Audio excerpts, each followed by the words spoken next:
The first of two qualifiers on this Saturday morning lining up. You're in my sway, Von Doyle, Shoot to Thrill, Ryan DeRoche, and Maya, Adam Murner.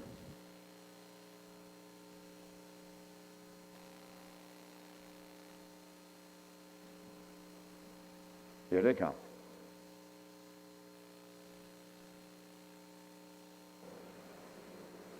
There they go, off-end pacing, and the free-legged pacer between horses Shoot the Thrill is leaving out. To her outside is Maya, and at the rail, You're in my sway is the third one as they round the turn and swing on by the first eight pole, and up to take the lead is Maya with Murner. Now racing second is Shoot the Thrill, and You're in my sway is the third one on the backstretch. As they approach the first quarter mile, Maya's out in front by almost 3. Second, Shoot the Thrill, and then that gap back to third, You're in my sway. They went 30 and 2 to the opening quarter as they round the top turn for the first time, arriving at 3/8, and Maya leads Shoot the Thrill second, and back into third, You're in my sway. The opening half mile comes next, and qualifier number 1, Maya will be the midway point leader. Shoot the Thrill sticks with that leader second, and at the back third, You're in my sway. So the opening half mile's up in 59 and 4. That was 29 and 2 in the second quarter. Next station, 5/8, Maya's lead to 2. Shoot the Thrill is second, You're in my sway third. Now the three-quarter pole bound, and Maya's extending the lead now. She's open by almost 5. Second, that is Shoot the Thrill, and a distant third, You're in my sway. As they swing on by the three-quarter pole, Maya loose on the lead here in the late going. The three-quarters in 1:29 and 4. Shoot the Thrill second, You're in my sway third, and they're homeward bound, and they're strung out here in the first qualifier. Maya's about to take them all the way. Shoot the Thrill, You're in my sway. It is Maya for Adam Murder. Shoot the Thrill second, You're in my sway third.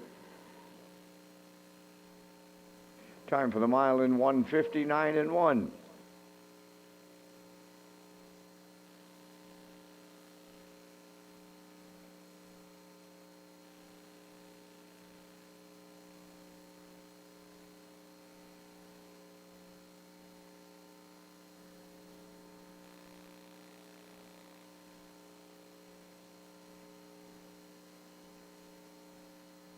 Results of the first qualifier.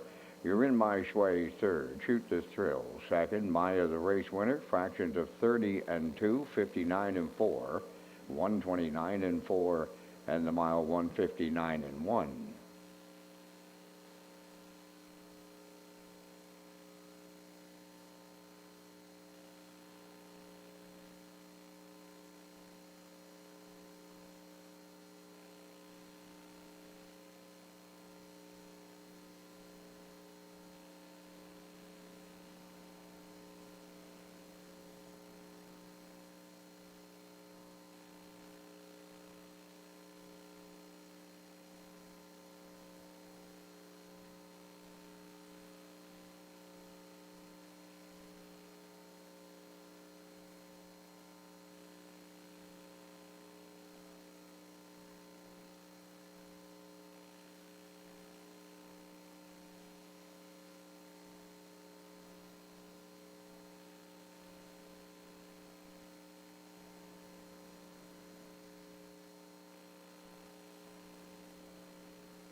Horses and drivers on the track now for the second qualifier. Pictonian I Am's the one with Kenny Murphy.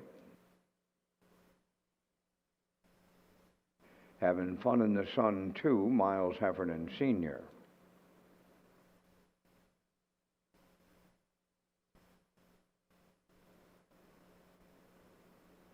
Mr. Matt Major, the 3, Adam Erner.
Second qualifier lines up. Pictonian I Am, Kenny Murphy. Having Fun in the Sun, Miles Heffernan Sr. Mr. Matt Major, Adam Erner.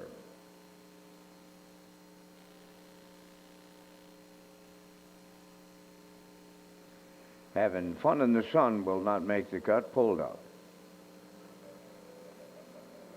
Other two are off and pacing. Pictonian I Am, the first one out. Mr.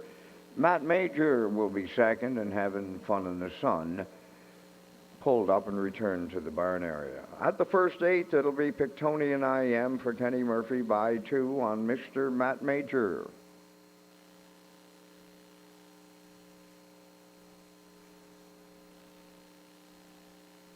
Arriving at the first quarter mile next, Pictonian I Am, the leader at that station. Mr. Matt Major has closed up from second. Quarter mile in 30 and 1.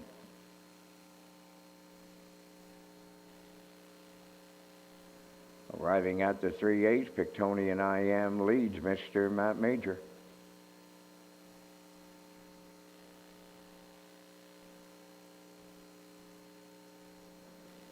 Now arriving at the half mile, Victonian IM with that 2-length lead on Mr. Matt Major. Half a mile in 1 minute 2.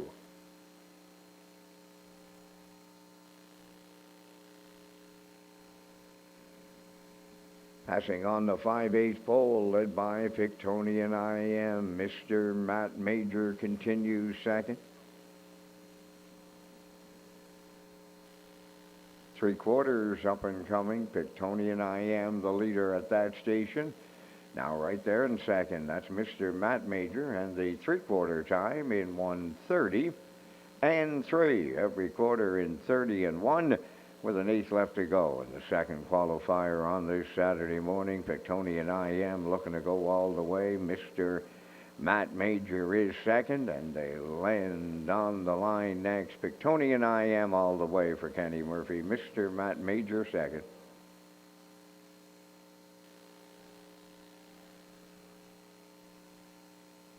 Time for the mile in 1:59 and 3.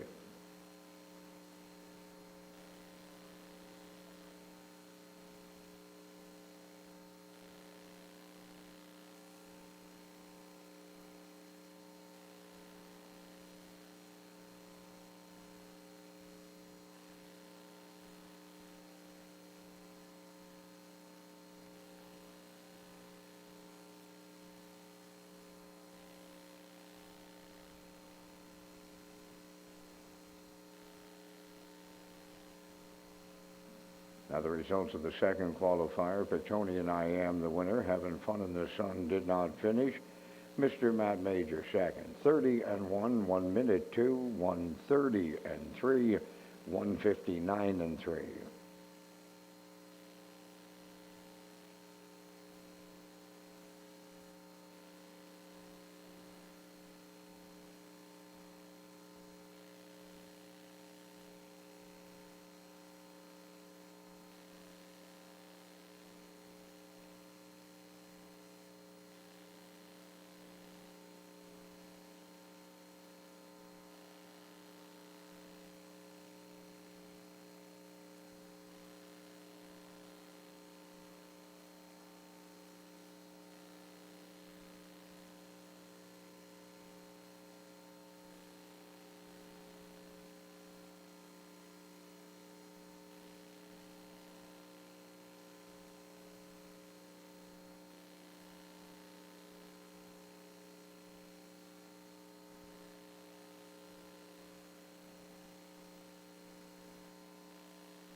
Post time.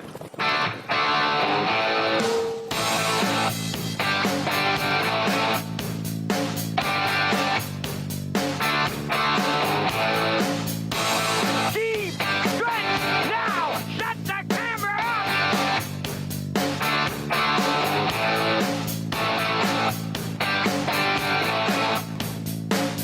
Broadcasting live from Prince Edward Island, this is Race Day.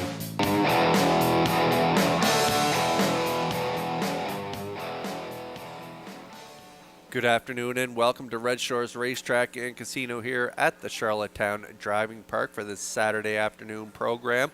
11 Dash is on tap, and today we host the Maritime Breeders. We had the Trotters on Thursday night strutting their stuff, and today we got the 2- and 3-year-old pacing colts and fillies, and it is a stacked card full of talent, and all eyes are on the 5th race. Can Windermere Sky keep her perfect freshman campaign intact? She is 11 for 11 so far, and looking to close out the year with a win here in the Home Hardware Maritime Breeders for 2-year-old fillies in race 5. Purse $36,200, a full field of 8. Elm Grove Uncanny on the rail. Woodmere Summer 2 going for blood is from post 3. Windermere Sky has post 4. Great post for her today. Nevea Divine post 5. Baker's Dozen from post 6 for Corey McPherson. Lila Berry on the outside post 7. And Electric Flying even further out for Daryl McLean. So it should be a really great race there in that 5th race. But before we got to get to the action, we got to get to the program and equipment changes. And for those, we'll go upstairs to Vance Cameron. Thank you, Kurt, and good afternoon, ladies and gentlemen, and welcome to the Red Shores Racetrack and Casino at the Charlottetown Driving Park for today's racing program, event number 58 of the meeting. Fast track conditions, 12 degrees Celsius, the temperature at this time in Charlottetown. The track condition is rated by the officiating members from the Maritime Provinces Harness Racing Commission. Today, the senior judge, Mr. Derek Quinn. The associate judges are Mr. Dylan Elaine and Mr. Ronnie Hennessy. Now here are today's program and equipment changes. First change, you'll go to race number 2. In the second race, number 6, Smiling with Lou, removing the Murphy blind and the line pole on the outside.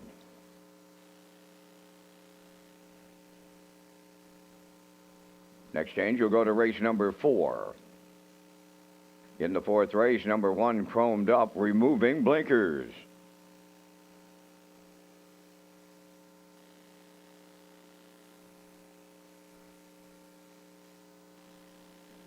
Turning over to race number 5. In the 5th race, there will be no show wagering available. Race 5. My apologies, ladies and gentlemen. There will be show wagering available on race number 5. 5th race today, there is show wagering available. Turning over to race number 6. In the 6th race, number 3, Darby's Fancy, adding a Murphy blind inside.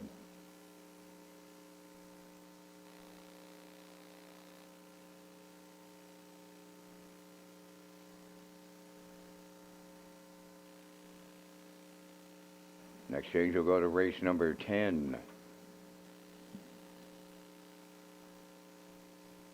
In the 10th race, scratch number 2, Tobin's Dream. Race 10, scratch 2, Tobin's Dream. Scratch the show wagering. No show wagering available on race number 10.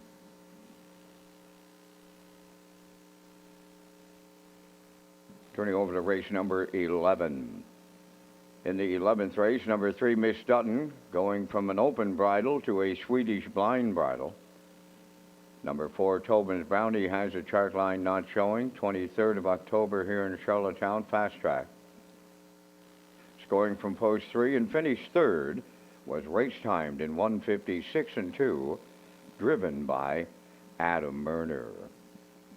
That will complete the changes at this time on today's racing program. The Parmigial wickets are open and selling. Race 1 post time in 24 minutes. That's at 12:30. Race Day Live continues from Charlottetown, Prince Edward Island. Welcome to our on-track and off-track customers. In the spirit of reconciliation, we acknowledge that the land upon which we gather is unceded Mi'kmaq territory. Abogwed, Mi'kmaq is covered by the historic treaties of peace and friendship. We pay our respects to the indigenous Mi'kmaq people who have occupied this island for over 12,000 years, past, present, and future. Ladies and gentlemen, please rise, if you are able, for the playing of our national anthem.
Now, back to Race Day Live.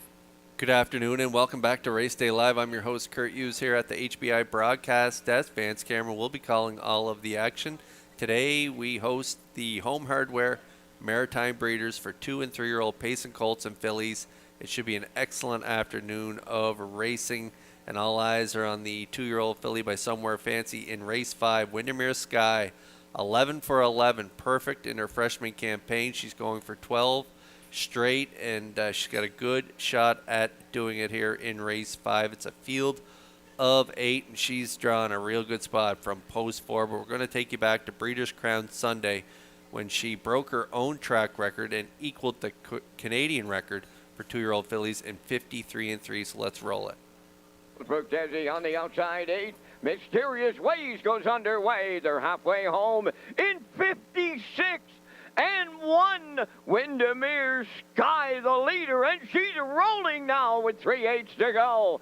Second is Beach Jewels. Baker's Dozen in third, going for blood fourth.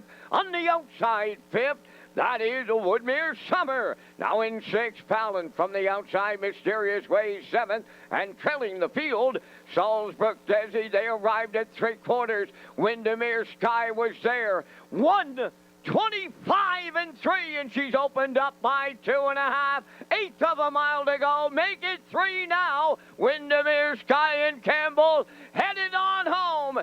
Second, that is Beach Jewels. Baker's Dozen third. On the wire next, Windermere Sky. Over $100,000 in her 2-year-old campaign. A going-away winner. Perfect 11 for 11. Beach Jewel second, Baker's Dozen third. It's another new track record, an incredible performance. 1:53.3. Wow! Wow is right. It was just an incredible race, incredible afternoon of racing. There was track records all over the place that day. But Windermere Sky, what she did on that day, just incredible, lowering her personal best by a full second. She broke the track record in her previous start, 54 and 2, and then stopped the clock on Breeders' Crown Sunday, 53 and 3. Closing quarter, 28 flat. She equaled the Canadian record put up by Lucca Michelle and St. Lad's Popcorn for a 2-year-old filly on a half-mile track. Pushed her earnings over 108,000. So just incredible stuff from the Earl Watts pupil. He's done a great job managing her. She's been over to Cape Breton a couple times, and she came back 6 days later after that trip over to Inverness, and she got it done in the Lady Slipper Gold. Quebec Breeders' Crown Sunday for that incredible effort. There just seems to be no end to her, and it doesn't matter what kind of trip she gets or where she draws on the gate. She's just her relentless power on the front or wherever she gets away. It doesn't matter. It just they can't beat her. And so from post 4 here today, I'm betting she keeps her winning streak intact for Mark Campbell, who's done the majority of the driving. He's done a good job with her as well. And so she'll look to remain perfect, going 12 for 12 in our 5th race this afternoon. We're going to take a little break now, and I'll be back in just a moment with my I'll Pick 5 to kick things off here in this 11-dash program.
Okay, and there's a look at my aisle pick 5 ticket to kick things off here at Red Shores. Low takeout on that pool, 15%, and a guarantee pool of $2,000. And I'm going with the 7 in race 1, Beach Jewels, having a fantastic freshman season.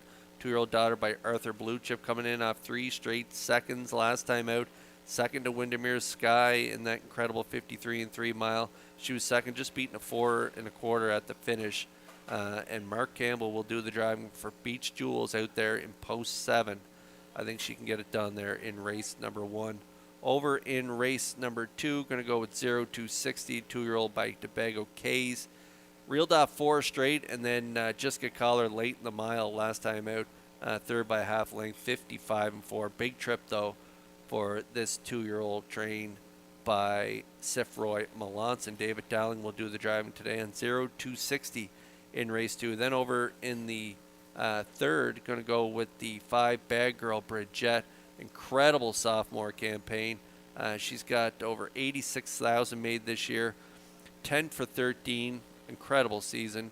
Coming in off back-to-back wins. Last time out 54-1. Closing quarter 27-2 for Hughes. Hughes in the seat for trainer Bill Lanigan there in race number 3. Thinks she can get it done in that 5-horse field. Then over in race number 4, going to go with Fill My Beer, looking for a bit of an upset, going up against Malevolent. And this guy was a winner last time out, 56 and 1 for Campbell. A good runner-up finisher, 2 Malevolent, 2 back, just beat a half a length. I think he can get the job done there today. So I'm looking for a bit of an upset there in race 4. And then in race 5, going to close it out with the 4, Windermere Sky. And I think everybody will be keying her in that aisle pick 5, Windermere Sky and Campbell to close it out. So I'm at 73544, classifier's choice 73534. And so good luck with your selections here in the opener as we kick it off with the aisle pick 5.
The afternoon's first race, a division of the Home Hardware Maritime Breeders' Stakes, 2-year-old filly pacers, Pogachar, number 1, owned by Mike Slana and Virginia Cook from Belfast, trained by Raymond White. Jason Hughes drives. Fallon, number 2, owned by Not Too Stable of Cornwall, trained and driven by Adam Murner. Always in Full Force, number 3, owned by Jamie Whalen of Vernon Bridge, trained by Mike McGuigan. Corey McPherson catch drives. Magnificent Rose, number 4, owned by Rebecca May Horton, Jesse Brewer, Blair McLaughlin, and Jeff Louie, trained by Joe Baxter. Kenny Murphy up. 5 is Fernhill Cream, owned by Peter Smith of Stratford, Gerald Morsey of Charlottetown, trained by Tommy Weatherby, Brody McPhee. I'll Mock the Money, number 6, owned by David Lund of Moncton, New Brunswick, Gilles Barrio trains and drives. 7 is Beach Jewels, owned by Reg McPherson of Stratford, trained by Kevin McLean, Mark Campbell. Starship Sundancer, number 8, owned by Claude Portier, trained by Earl Watts, Harold Chapper drives. Final call for wagering on a race number 1. Welcome to Red Shores, Charlottetown. Today we feature the Home Hardware Maritime Breeders' Stakes for 2- and 3-year-old pacing fillies and colts, along with the Standardbred Canada age pacing mares final. Kurt Hughes is coming up next from the HBI broadcast desk.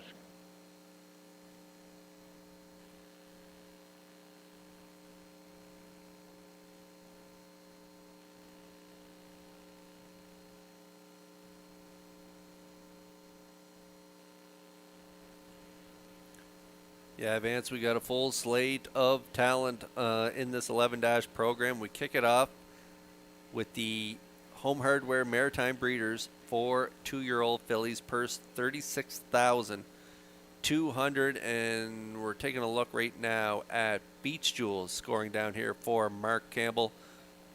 She's going to be leaving in a strange spot, not used to out there in post 7. She's been drawing great all year long. She's the rail 3 times in her last 5 starts, and then the other 2 starts she drew 2 and 3. Able to get away in on the front or in the 2-hole in every race on her card there, and she's reeled off 3 straight seconds, second twice to Windermere Sky, part of that incredible mile, Windermere Sky equaling the Canadian record. This filly was only back 4 1/4 at the finish, 54-2, 28-2 final panel. Kicked home 27-4 to finish second to Fitness First. So not bad company she is keeping. Reg McPherson has to be pretty pleased with the way this filly's season has turned out. Just over $50,000 now in earnings, 9 for 12 in the top 3 with that mark of 57 taken earlier this summer here in Charlottetown. And so even though she is post 7 here today, she does have that good early speed, so I'll look for Campbell to be aggressive and maybe call the shots on the front end. Even money currently on Beach Jewels.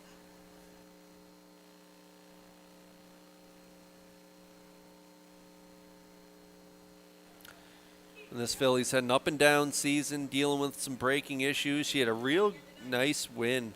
My filly was in against her there in Summerside earlier to kick things off here with the stake season in Summerside in a Lady Slipper Grassroots. She was a wire-to-wire winner in 58 that night, and she looked good on the front end for trainer-driver Adam Murder, and then was the favorite there. You can see, well, not on her lines here, but just the line before that bottom line there. She hit the rail over in Cape Breton, and she made a break that day, and then followed it up with another break there from post 7 in the PEI Colt State Gold Division here in Charlottetown. So she had to qualify, and now back. It looks like the braking issues are behind her. A real good effort in her latest, finishing 5th, but I like the race time. 55-4, 28-3. Nice to see her get that speed back that she had earlier in the summer, and hopefully those braking issues are behind her. Not Too Stable of Cornwall is the owner of this 2-year-old filly by Somewhere Fancy. The first crop of Somewhere Fancy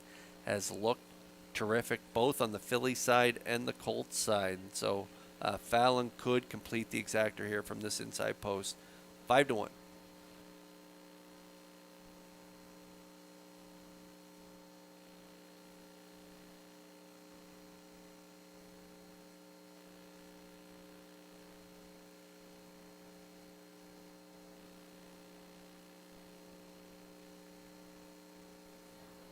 Track's fast, but we got some rain keeping the dust down right now here in Charlottetown. Some rain showers, so we'll see how that if that becomes a factor here today. But for third on my ticket, going to go with Always in Full Force. She seems to be getting better as the season goes on. Take a look at her lines. Her last two have been her best, coming in off back-to-back seconds. Second in the Lady Slipper Grassroots 2-back, 58-2, and then from off the pace last time out. I thought that was a really good effort in the Breeders' Crown Consolation.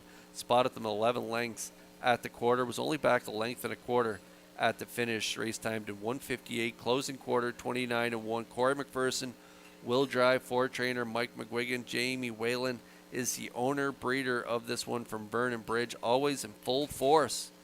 2-year-old filly by Force and Fury. And looking to round out my try at 14-1.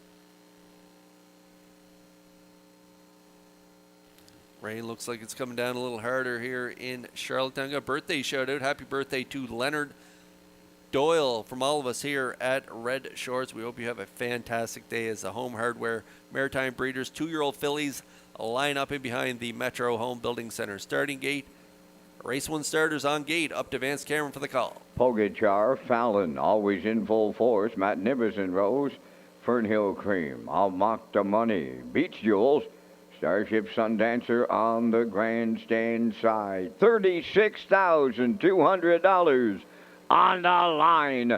Home Hardware Maritime Breeders Stake Time. Up and pacing Beach Jewels from the outside towards the rail. Pogachar, Fallon is third to the turn. Way wide. Fourth is Starship Sundancer. Moving up fifth is I'll Mock the Money to get away six. Always in Full Force. Seventh, that's Magnificent Rose. And the trailer, Fernhill Cream along the backstretch. 3 wide here in the early going. And the fillies put on the show to open it up. Beach Jewels took over the lead, and it's short-lived. On the outside, the longest, and I mean the longest shot on the board, Starship Sundancer and Harold Shepard, they cleared the lead off at 28 3/4. Here comes Beach Jewels now to retake on the outside. Pogachar back into third, then in fourth, Fallon. I'll Mock the Money tipping to the outside. Fifth, Magnificent Rose moving sixth on the outside.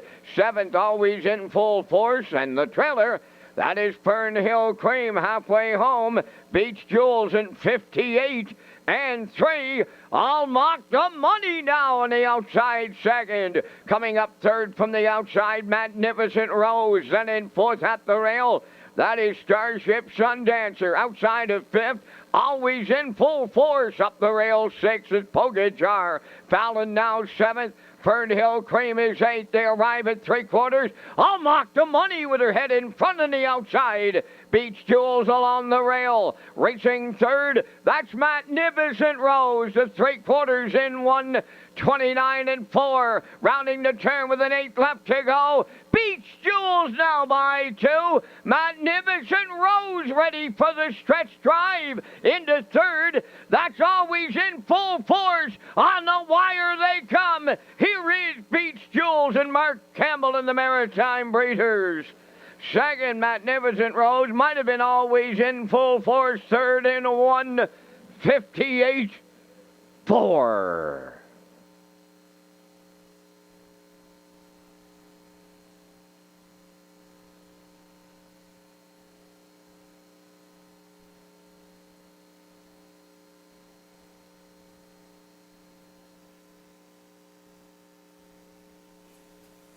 Okay, Beach Jewels, no such thing as a free lunch here at Red Shores. The 7, as we expected, would get to the front, Mark Campbell, but then had to deal with the 8 on the outside. Starship, Sundancer, and Harold Shepard up to the quarter, 28-3.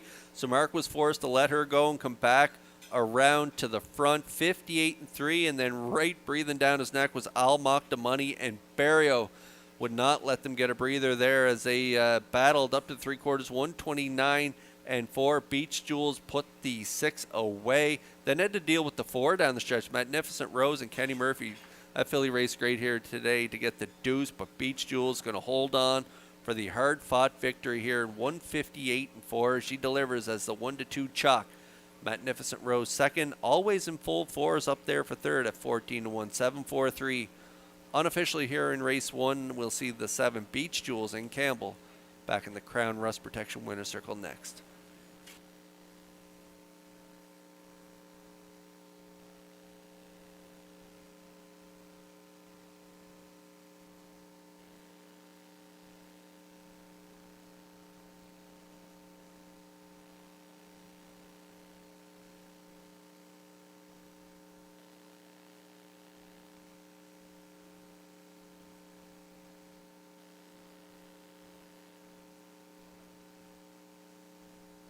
Here comes Beach Jewels to the Crown Rust Protection winner's circle from today's first race. They facing filly 2 by Arthur Bluchev from the Some Beach Somewhere Dam Preakness, owned by Reg McPherson of Stratford, bred by Lee Gavin of Tignish, trained by Kevin McLean. And the Maritime's $1 million man, Mark Campbell's in the driver's seat to guide her to victory in 158-4. Beach Jewels captures a division of the Home Hardware Maritime Breeders' Stakes for 2-year-old filly Pacers.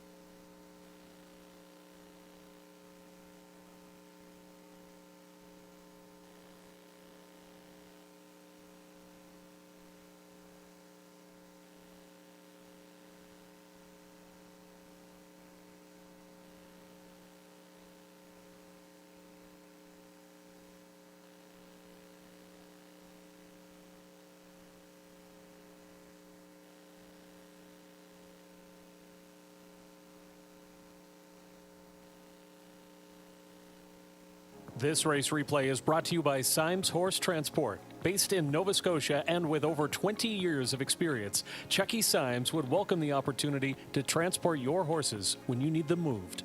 Operating 2 rigs, Symes Horse Transport offers safe, feasible, and timely trucking in Canada and the U.S. Symes Horse Transport is a commercially covered horse carrier. They also buy and sell horses. To book a stall and to get a quote, call or text 902-664-7086 or email st.symes@gmail.com. Good luck racing. Now the official results from the first race: Pogachar finished 7th, Fallon 4th, Always in Full Force 3rd, Magnificent Rose was 2nd, Fernhill Cream 6th, I'll Mock the Money finished 5th, Beach Jewels the race winner. Starship Sundancer was 8th. They went 28-3, 58-3, 129-4, and the mile in 158-4. In review, your program reads 743, 265, 18. Beach Jewels paid $3.10. The Exactor $12, Triactor $52.40, and the Superfecta $17.58.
Free Wi-Fi is available at Red Shores for our guests, and you can sign up for betting free at hbibet.com. Wager $100 in the first 30 days and receive a deposit for $100. Just click on Red Shores Guest when searching for Wi-Fi in your settings page. It's another way to enjoy your guest experience at Red Shores with free Wi-Fi and using your smartphone to place your bet at hbibet.com.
Two-year-old pacing colts and geldings in the Home Hardware Maritime Breeders' Stake for the second race parade. Streak Antonio, number 1, owned by Raymond Primo, trained by Ron Matheson, Joe Barrio. Windermere Brick 2 is owned by Dads Without Abs of Fredericton, trained by Kyle Williams, Paul Langell. 0260, number 3, owned by the Ultimate Stable of Greater Lakeburn, New Brunswick, trained by Sifoy Melanson, David Dowling. Chacan, number 4, owned by Walter Daigle of Inverness, Nova Scotia, trained by Morgan Shepherd, Mark Campbell. Saltwater Captain 5, owned by Joanne McCrae, David Myers, Gwyneth McWork, and Rick Adams, trained by David Myers, Ryan DeRoss driving. Smilin' with Lou, number 6. Booker McCollum trains and drives for owner Gordy McCabe, Onslow Mountain, Nova Scotia. 3 minutes to post time. Mark Campbell remains on top of the drivers standing in Charlottetown. Kurt returns with the top 5 drivers next. Yeah, Vance, and it's not even close at the top. Mark Campbell, he's got added to that win total in the openers, so you can add 1 to that 120 as he sits on top. A distant second is Gilles Barrio at 95 wins. Adam Murner third with 80 wins. Corey McPherson, 75 wins. And Jason Hughes rounds out the top 5 with 67 wins. So the $1 million man, Mark Campbell, well on his way to another driving title here at Red Shores.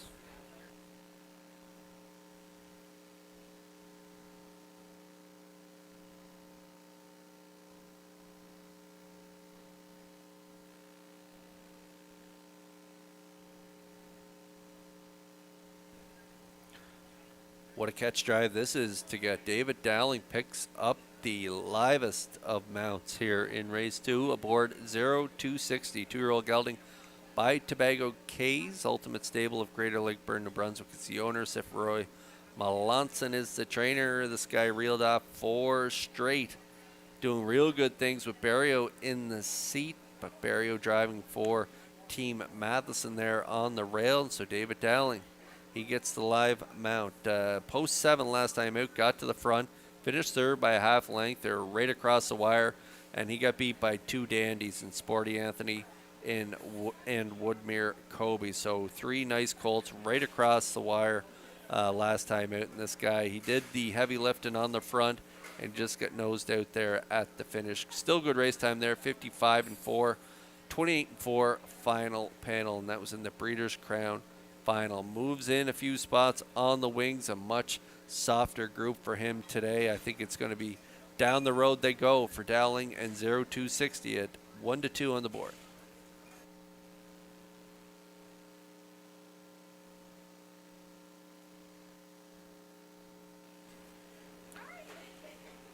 And there is the Maritime Magic Man. He drives for Team Matheson, and so he's aboard Streak Antonio. Raymond Primo is the owner in this one. He's had a pretty good season as well, a little over 23,000 made. He hasn't finished out of the top three in quite a while. About 6 starts, he's finished in the top three. He's 3 wins and 3 seconds in those last 6 starts. Coming in off a good second in 57-3 to 0260. Reeled off 3 in a row prior to that in a couple grassroots divisions, and then a B-stake win by a neck. Second last start there in 58. Good gate speed, probably sitting in the 2-hole behind 0260. That's the way I see it setting up for Streak Antonio, and I think they're going to take that 2-hole ride right to the finish. 9-2 currently on the 1, Streak Antonio.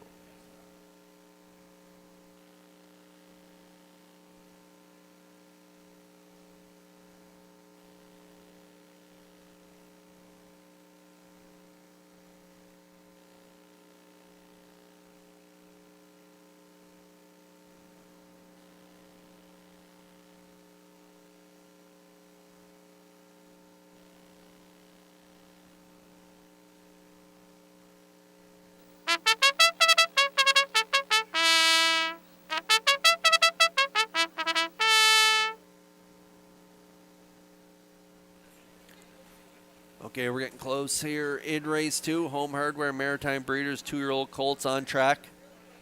And to close out my ticket, just going to go with this one based on post. Chacon, you could go to him from post 4 there for Mark Campbell picking up the drive, coming in off a win in the New Brunswick Breeders at Woodstock, 59-4, 27-4 final panel. Other than that break, his lines look pretty good, and so that 2-year-old colt by Blood Money could close out the try-in here, but I'm going with Windermere Britt. Paul Langell driving for Kyle Williams. Shows a couple nice trips in 57 and change, finishing 4th in that gold division, 2 back, only back 2.5 at the finish. I like that, 28-2.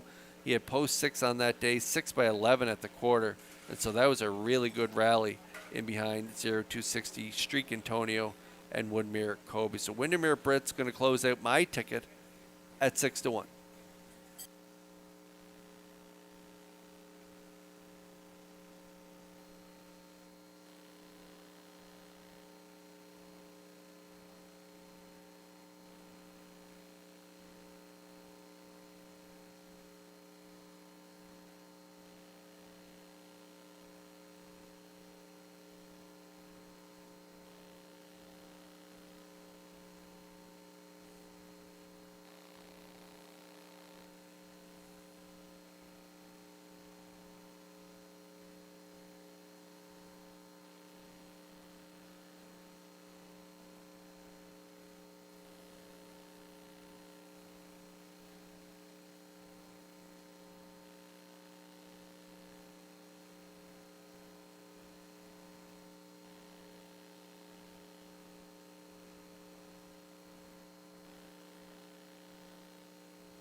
Race 2 starters, Home Hardware, Maritime Breeders, 2-year-old colts. Nice person, this one, over 25,000.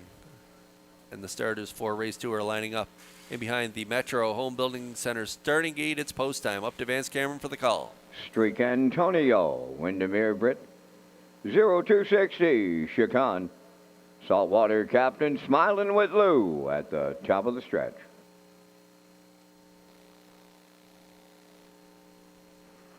Here they come.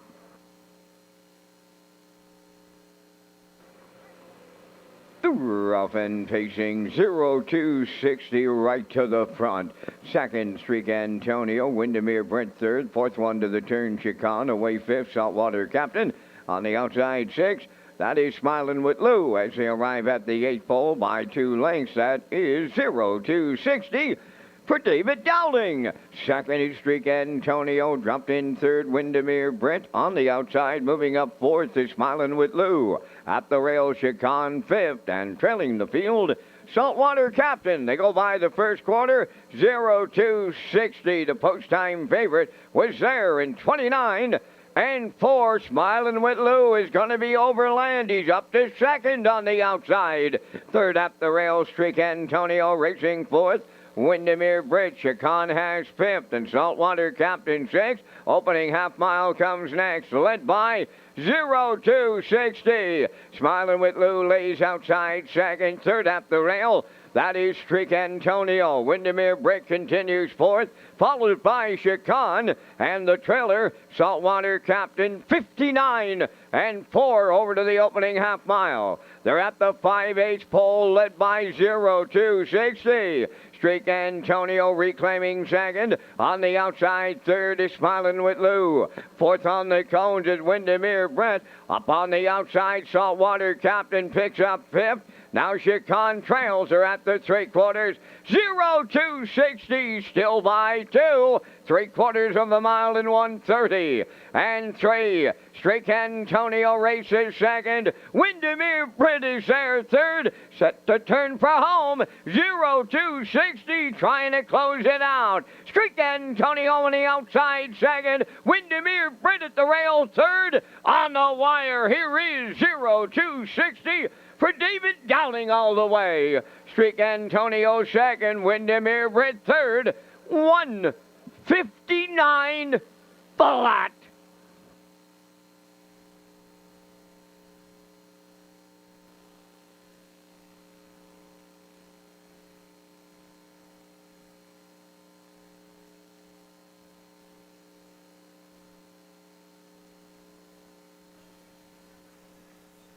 It was a little dicey around the last turn. 0260. Dowling was asking him, and he wasn't really responding. But then, as they straightened away in the stretch, he took back off again. Threw a last quarter at them. 28 and 3 as he had the pocket sitter Streak Antonio coming on the outside, and Windermere Britt.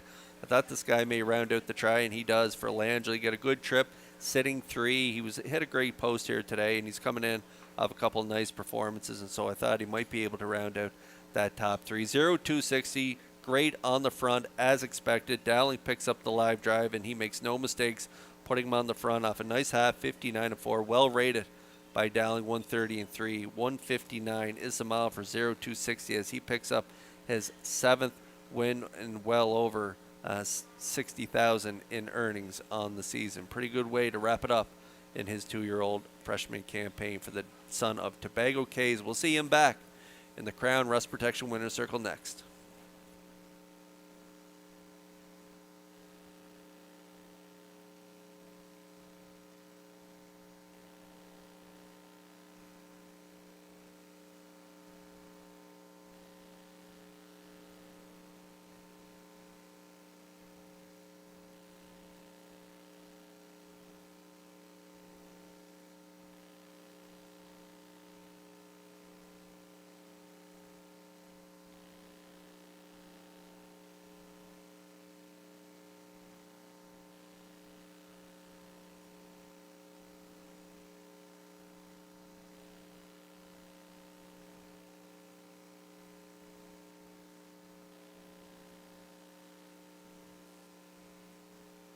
Well, if you're going to have a birthday, you may as well have a happy birthday with the Home Hardware Maritime Breeders winner, Sifwa Melanson.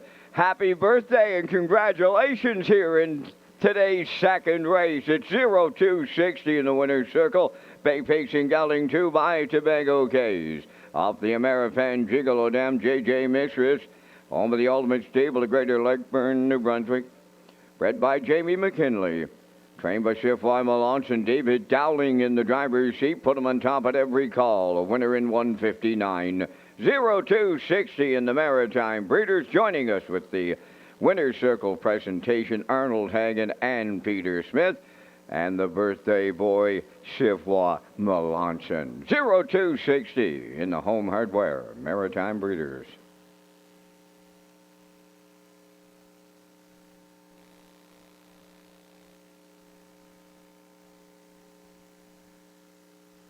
This race replay is brought to you by the new 1888 Lounge at Red Shores. The 1888 Lounge is perfect for your corporate meetings, parties, or presentations. Contact Rebecca in our Sales and Events Division for more information on the new 1888 Lounge upper level at Red Shores.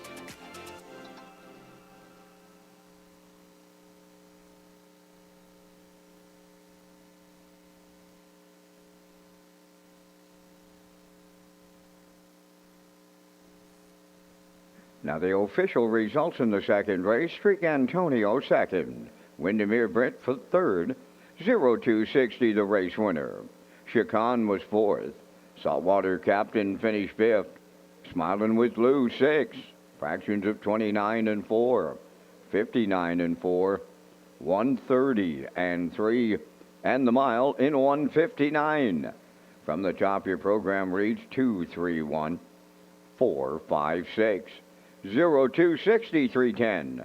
The exactor 680, the triactor 1510, the superfecta 257, the early daily double 430.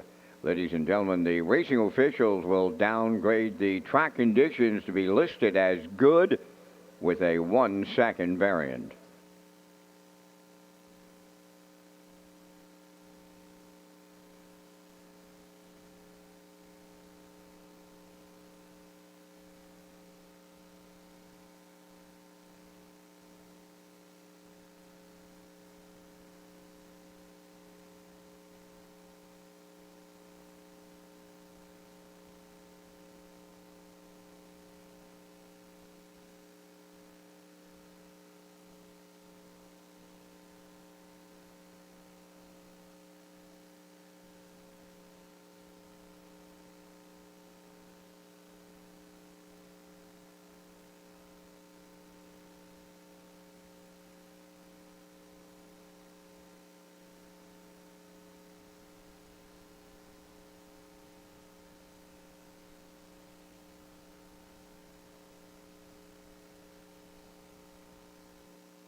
Join us on Thursdays in the Top of the Park for the ultimate guest experience. This offer includes an all-you-can-eat buffet, live racing action, $10 casino free play coupon, and a $5 wagering voucher. One great package for one great price of $35.95 plus tax. For more information on the ultimate guest experience, visit Redshores.ca.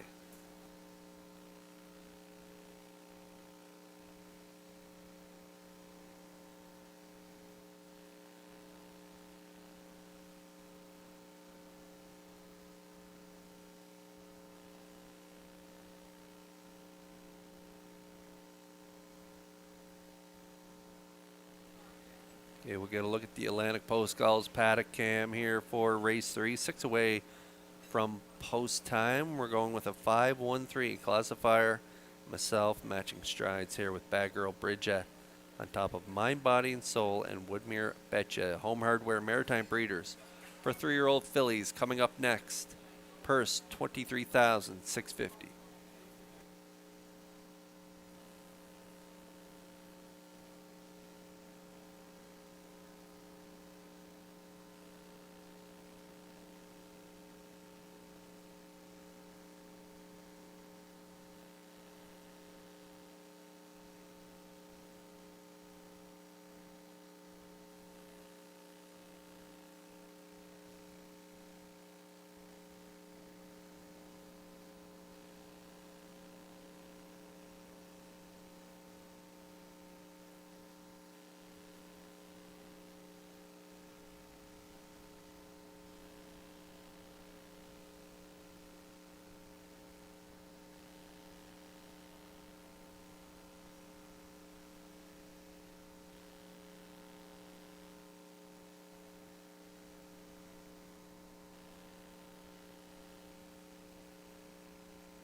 3-year-old pacing fillies for the Home Hardware Maritime Breeders' Stake on the third race parade. Mind, Body, and Soul wears number 1, owned by Windermere Farms. Beryl McNeil, Sterling Buchanan, and Jack Quinn, trained by Earl Watts. Mark Campbell drives. 2 is Moonbound, owned by Greg Kirby of Sydney and Nathaniel Smith of Holden, Maine, trained by Jennifer Doyle. David Dowling.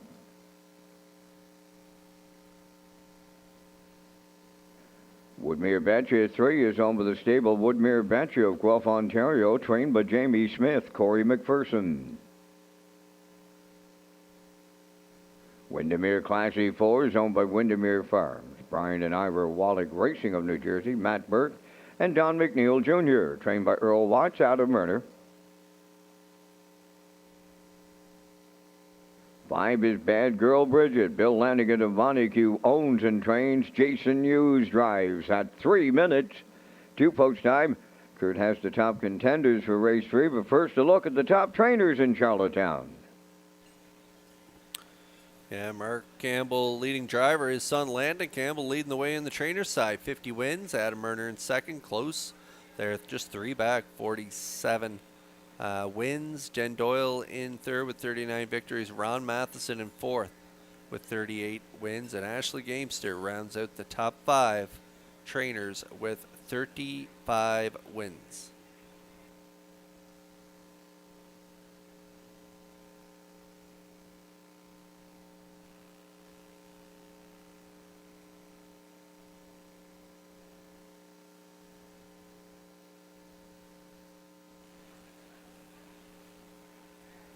Race 3 starters on track. Home Hardware Maritime Breeders 3-year-old pacing fillies. Nice burst. Over 23,000 up for grabs. Bad Girl Bridget. Going to be tough to beat her. She had post 5 last time out. Post 5 today.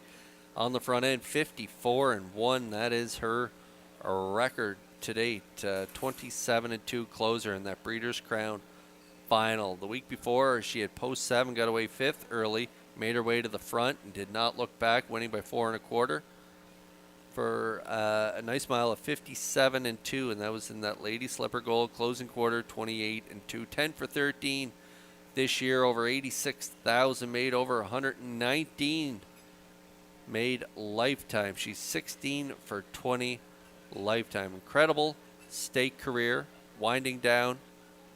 Could close it out here in the Home Hardware Maritime Breeders win from post 5. At 1-9.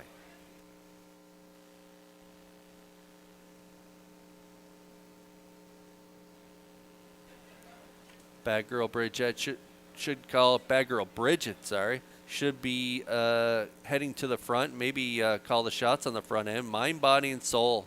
This is one that I think could get a nice ride here. It doesn't have a ton of gate speed, but if you look down there at the last time she had the rail here in an overnight, got away in the 2-hole and was a winner, 55-4 for Adam Murner. She also shows breaks early in the mile as well, so Campbell will have to be cautious around that first turn. But if this 3-year-old daughter by Malicious gets around safely in the first turn in the 2 holes, she could be right there at the finish. Mind, Body, and Soul, a good season herself. She got 6 wins from 15 tries. Over 41,000 in earnings in the capable hands of Mark Campbell here today for trainer Earl Watts, who's having a fantastic year, batting .355. His stake horses have been incredible all season long, and this one is looking for a big piece of this Maritime Breeders, and has a great starting spot with our top driver at the controls. 5-1 for Mind, Body, and Soul and Campbell. Ladies and gentlemen, in race number 5 this afternoon, we have a late scratch. In the 5th race, scratch number 8, Electrifying. She will not go. Race 5, scratch number 8, Electrifying, with refunds available. Also in race number 5, just a reminder, there is show wagering. Show wagering available in the 5th.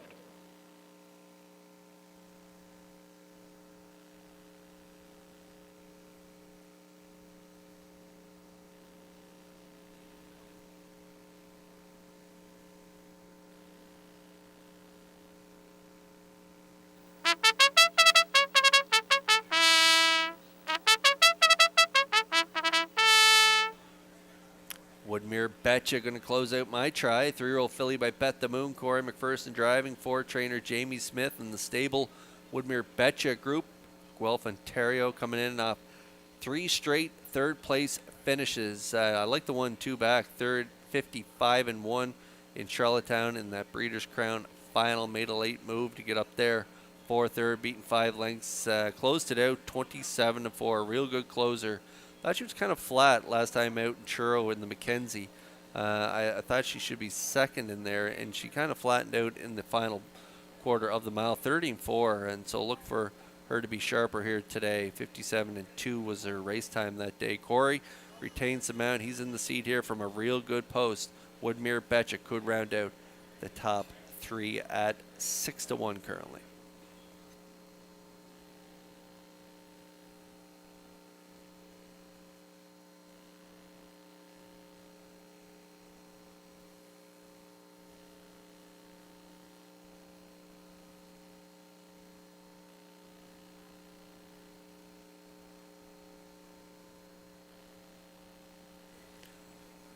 Home Hardware Maritime Breeders, 3-year-old fillies lining up in behind the Metro Home Building Center starting gate. Let's go upstairs for the call to Vance Cameron.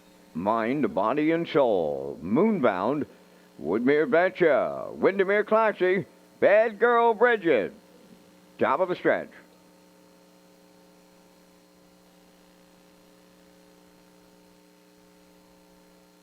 3-year-old filly Pacers in the Home Hardware Maritime Breeders' Stake.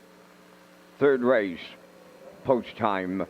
Up and pacing, Moonbound, the first call. Mind, Body, and Soul along the rails of their outside, Woodmere Betcha.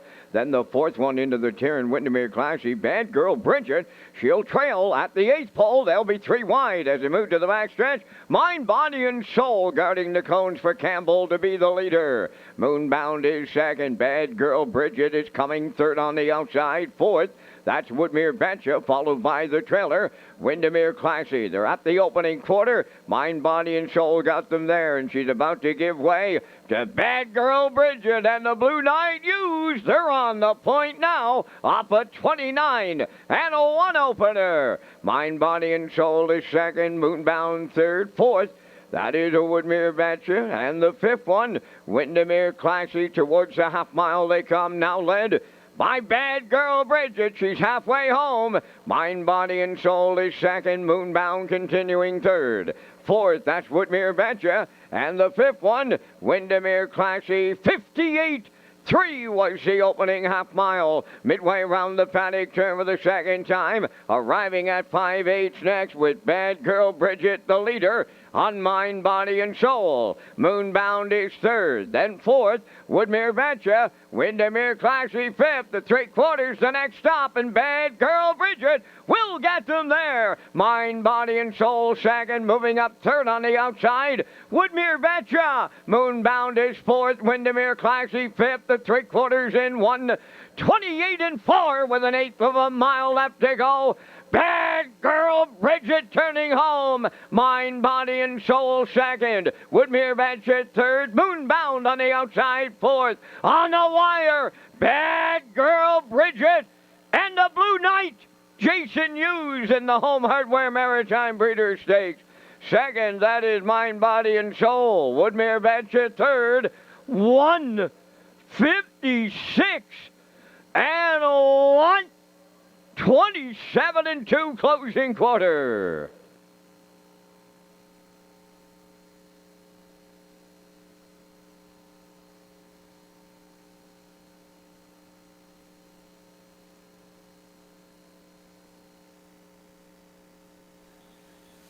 I'm always a little anxious watching this filly on the front end because she never really grabs a good hold of the bit there, and Jason was picking at her around the last turn, but she just goes enough to get the job done, and she knows how to get the job done. Picking up her 17th victory from her 21st start. She gets it done as she gets to the front, 29-1, 58-3 to the half, 128-4. Mind, Body, and Soul took her shot late for Campbell, but the 5, Bad Girl Bridget, turns her away in the stretch as she closed in 27-2 on the off track to get the job done. Woodmere Betcha picking up the show dough in here, so it is a 5-1-3 try unofficially in race number 3. We'll see Bad Girl Bridget and Hughes back in the Crown Rust Protection winner's circle in just a moment.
Here comes Bad Girl Bridget to the Crown Rust Protection winner's circle from today's third race. Bay Pacing Filly 3, the daughter of Stonebridge Terror, is off the Badlands Hanover Dam. What a Bad Girl. Owned and trained by Bill Lanigan of Montague, bred by Blaine Sudbury. And the Blue Knight Jason Hughes guides her to victory once again. The mile today in a 1:56 and a 1/5.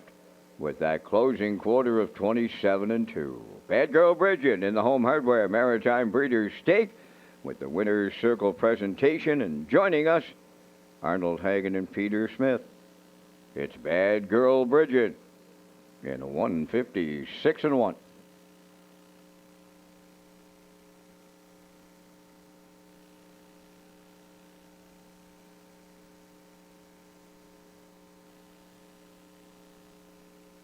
This race replay is brought to you by All Star Cresting, specializing in embroidery, screen print, promotional products, and on-site cresting featuring the newest technology, and one of the largest embroidery and screen printing departments in Atlantic Canada. For all your clothing and merchandise needs, email sales@allstarcresting.ca. At All Star Cresting, we got you covered. Now the official results from the third race. Mind, Body, and Soul was second. Moonbound fourth. Woodmere Venture third. Windermere Classy fifth. Bad Girl Bridget, the race winner, 29 and 1, 58 and 3, 128 and 4, and the mile 1:56 and 1. From the top, your program reads 243, 51. Bad Girl Bridget 210. Exactor 310. Triactor 470. Superfecta was a $1.22.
Red Shores Summerside has another exciting on-track promotion until the end of live racing season on November the 11th. Introducing the new track triple by the Isle Pick 5, a Pick 4, and one daily double, and you will have a chance to win $500. So ask your on-track seller about the new track triple.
Three-year-old facing Colts and Geldings in the Home Hardware Maritime Breeders' Stake for the fourth race post parade. Number 1 is Chromed Up.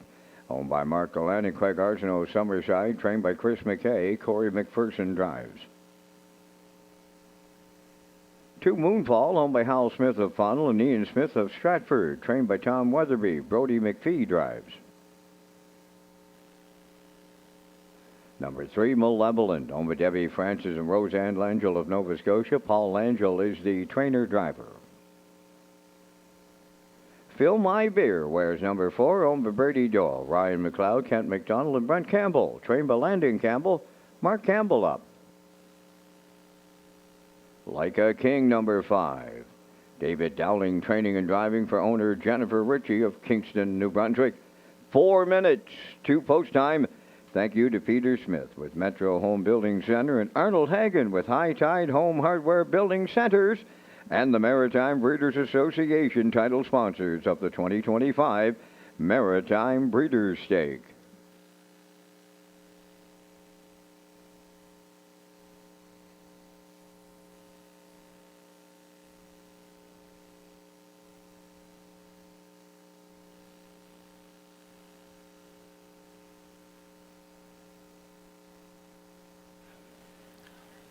Okay, it's been a chalky start to the afternoon at the Parimutuels. 3 straight chalk favorites winning. I'm looking to get the favorite beat in here. Going against Malevolent, going with Fill My Beer as my value play of the day. If there's one favorite to go down today, I'm going to take a shot at Fill My Beer beating Malevolent.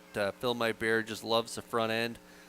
He was a winner on the front end last time out in Truro in the Mackenzie, 56-1. Take a look at that trip 2 back. He had post 8. Mark came swinging off the gate, got to the lead, 27-2, then released Malevolent, sat on his back and just back a half length at the finish. Still had enough left in the tank after that big opening start to close in 28-1. And again, just back a half a length at the finish in 54 flat. And so I'm going to take a shot here and say Mark Campbell and Fill My Beer can upset the favorite Malevolent and get the job done. He's just been so good this year. He's got almost 70,000 made in earnings. Take a look at that summary. 6 wins, 9 seconds and 2/3 from 18 starts. 4 for 9 last year. Fill My Beer having a real good sophomore campaign. Could wind it down here with a big upset win at 3-1.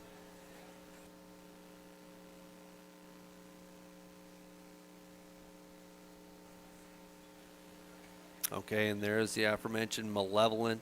Terrific season, 7 wins from 13 starts, 12 for 13 in the top 3, over 103,000 made. He's definitely the one to beat, coming in off back-to-back wins, 54-2 in Summerside and a gold. Joe Bryan Gold, and then last time out in the Atlantic Breeders' Crown. Didn't make front till past the half and held on to the win in 54. Got away fourth early. He was on the outside early, so Malevolent is definitely the one to beat. He has the inside advantage over Phil My Beer in here for Langell, and so Malevolent, yeah, he will be tough to beat. Deserves to be the favorite. 7-5 currently on Malevolent.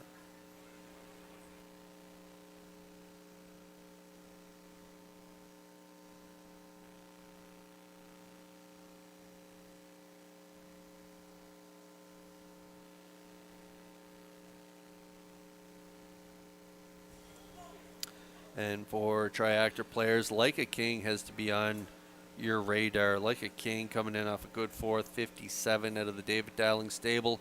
He trains and drives for owner-breeder Jennifer Ritchie of Kingston, New Brunswick, 3-year-old colt by Arthur Blue Chip. Picked up the Shoto 2 starts back, 56 flat, 28-3 final panel. And all, both of those trips from the outside, post 6. Last time out, post 6, 2 starts back, post 5 here today. So he knows how to do it from off the pace, and I think he could round out this top 3. I'm at 4-3-5 in here. 5-1 currently on Like a King.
Five to one on Chromed Up. This guy here, Corey McPherson, he could be part of this ticket as well. Moonfall, Brody McPhee, got to give him a happy birthday shout out. The big 4-0 today.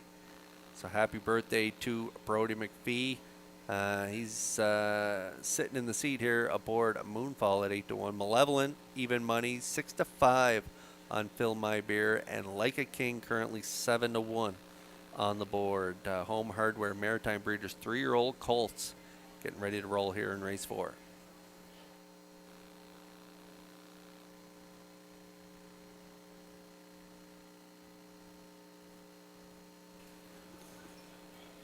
Metro Home Building Center starting gate in motion. The wings are open on the gate. The field is collecting up and behind that gate. This should be a great race here as we send it up to Vance Cameron for the call. Chromed Up, Moonfall, Malevolent, Fill My Beer Like a King. Home Hardware, Maritime Breeders' Stakes, 3-year-old facing Colson Geldings, $32,850 in prize money. Top of the stretch.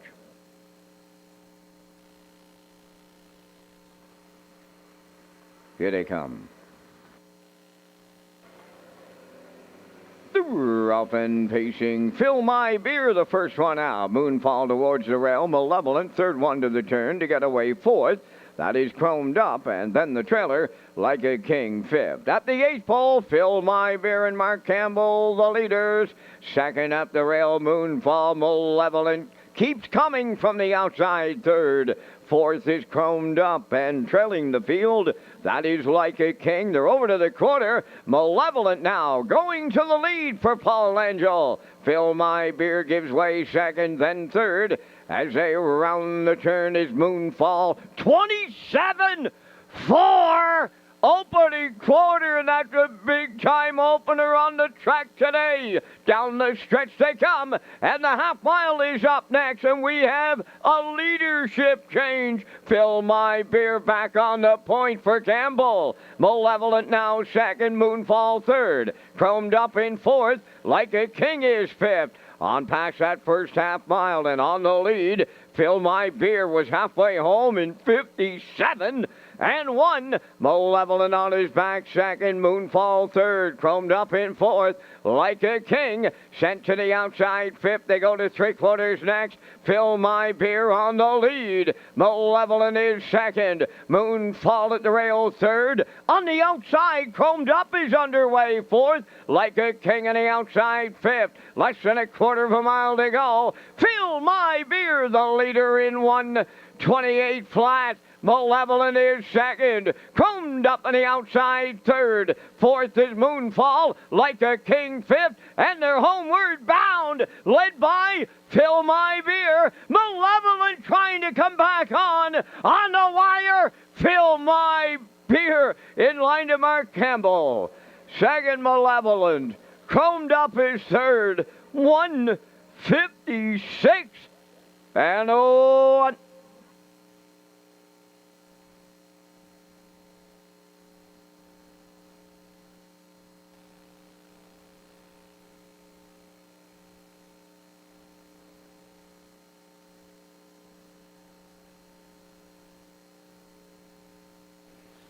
Yeah, I had a hunch Mark Campbell would try different tactics today. He was in the two-hole the last two times. He raced Malevolent and couldn't get up for the win. He was back a half a length, two back, and then three-quarters of a length, three back. And so I thought he may try to lead it here today. Played a little give and go with Malevolent early, and Langell was wrestling his colt in the two-hole there. That may have taken a little bit out of Malevolent, having to wrestle there in that two-hole ride. And that's what Campbell does. He makes you uncomfortable. And he puts you in spots that you're going to be uncomfortable. And he did here today. He put this guy on the front end, Malevolent, in the two-hole, half 57 and 1, three-quarters 128. Fires the last quarter at them in 28 and 1 to hang on for the victory. Fill My Beer does get it done here in race 4. The Home Hardware Maritime Breeders for 3-year-old colts. Malevolent second, Chromed Up in there for third at 9 to 1. 4-3-1 unofficially here in the fourth, and we'll see Fill My Beer back in the Crown Rust Protection winner's circle next.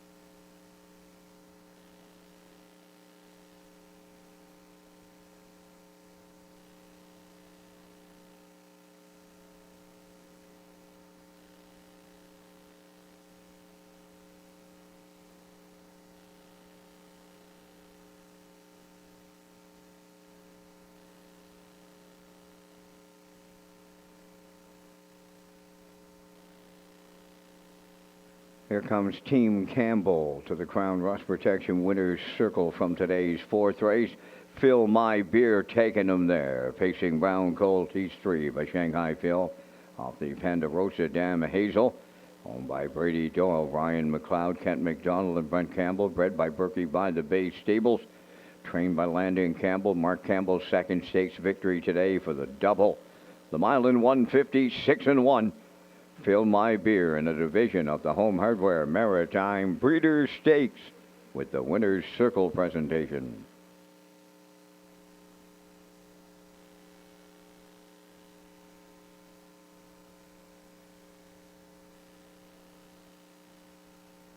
This race replay is brought to you by Racetrack Print and Graphic. Here they come, and it's Racetrack for the win with exceptional print products, exceptional graphic design services, and exceptional value. Racetrack Print and Graphics, 902-892-7719.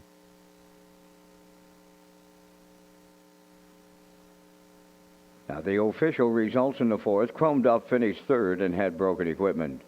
Moonfall fifth. Malevolent second. Fill My Beer, the race winner. Like a King finished fourth. 27-4. 57-1. 128. And the mile 156-1. From the top, your program reads 35214. Fill My Beer paid $370. The exactor $570. Triactor $1810. Superfecta $306.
Red Shores is pleased to announce HPI rewards for PEI customers. You can now play Summerside and Charlottetown live racing and earn points and convert those points to cash or other exciting offers.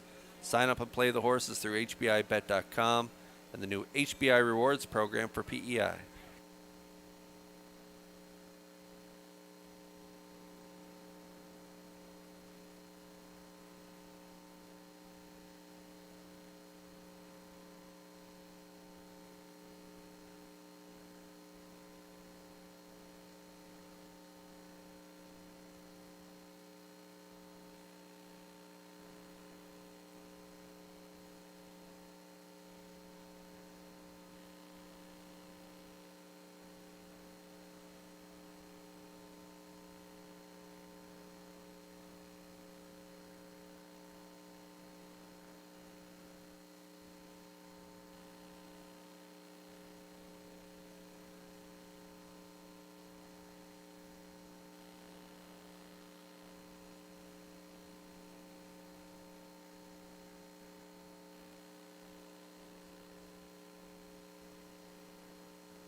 2-year-old filly Pacers in the Home Hardware Maritime Stakes on the Race 5 Post Parade. Elm Grove Uncanny 1. Home with Joe Baxter, Spring Valley, and Erith Riley of Summerside. Joe does the training. Kenny Murphy drives. Woodmere Summer 2. Owned by Dads Without Abs of Fredericton. Trained by Kyle Williams, Paul Langell. Going for Blood number 3, owned by Peter Smith of Stratford and Gerald Morsey of Charlottetown, trained and driven by Kenny Arsenault. 4, Windermere Sky is owned by Windermere Farms of Springvale and Matt Burke of Stratford, trained by Earl Watts, Mark Campbell. 5, Nevaeh Divine, owned by Walter Dangle of Inverness, Nova Scotia, trained by Morgan Shepherd, Gilles Barriel. Baker's Dozen 6, owned by Michael Clary of Montague, trained by John Clary, Corey McPherson. Lila Berry, number 7, owned by Little Pond Stable of Little Pond, trained and driven by Mike McGuigan. 8, Electrifying has been scratched. 3 minutes wagering time on race number 5. Kurt, you and I are coming up with our selections in the first Super High 5 on this Saturday afternoon. And once again, we thank Results Marketing and Advertising and their continued presentation of the Vance Cam. And no surprise who I'm off to, and that's the sensational filly Windermere Sky. Off her Canadian tying record performance last week, Kurt, she should be nominated for an O'Brien. The only problem down here in the East, we just don't seem to gather the votes, but this filly has just been something real special for Earl Watts and his connections. Like her today, once again, to keep her undefeated streak intact.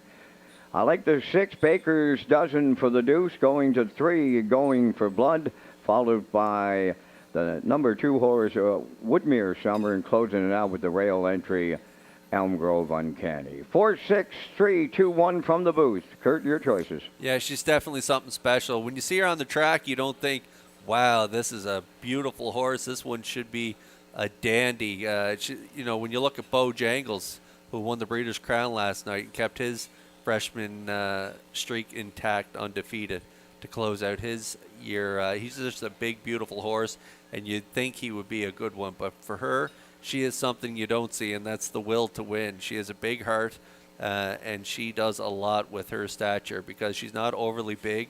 She's just kind of a medium-sized filly, but wow, when Mark or whoever's driving her, even Adam Murner on occasion, when they tap her on the tail, does she ever fire? And she's been on the front end pretty much every week, getting it done and doing it the hard way from outside post 7, 2 back, post 6.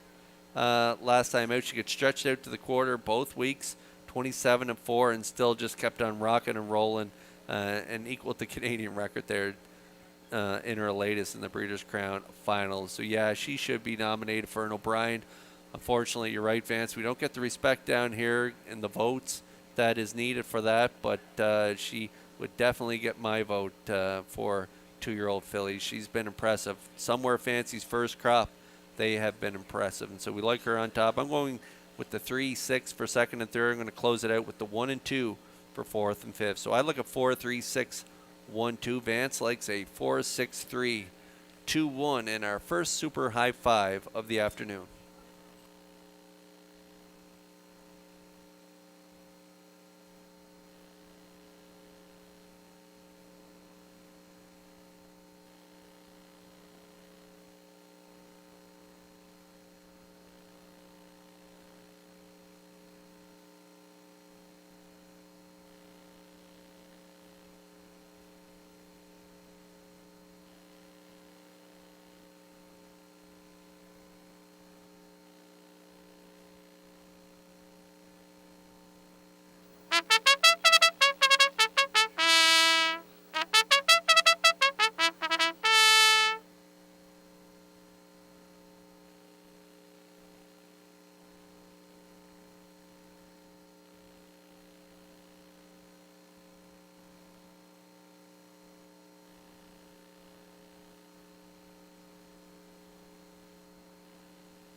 Home Hardware Maritime Breeders 2-year-old fillies getting ready to swing up and behind that Metro Home Building Center starting gate. Windermere Sky, all eyes on her. Can she keep her season undefeated? 1-9 on the board. We'll find out in a moment. Up to Vance Cameron for the call.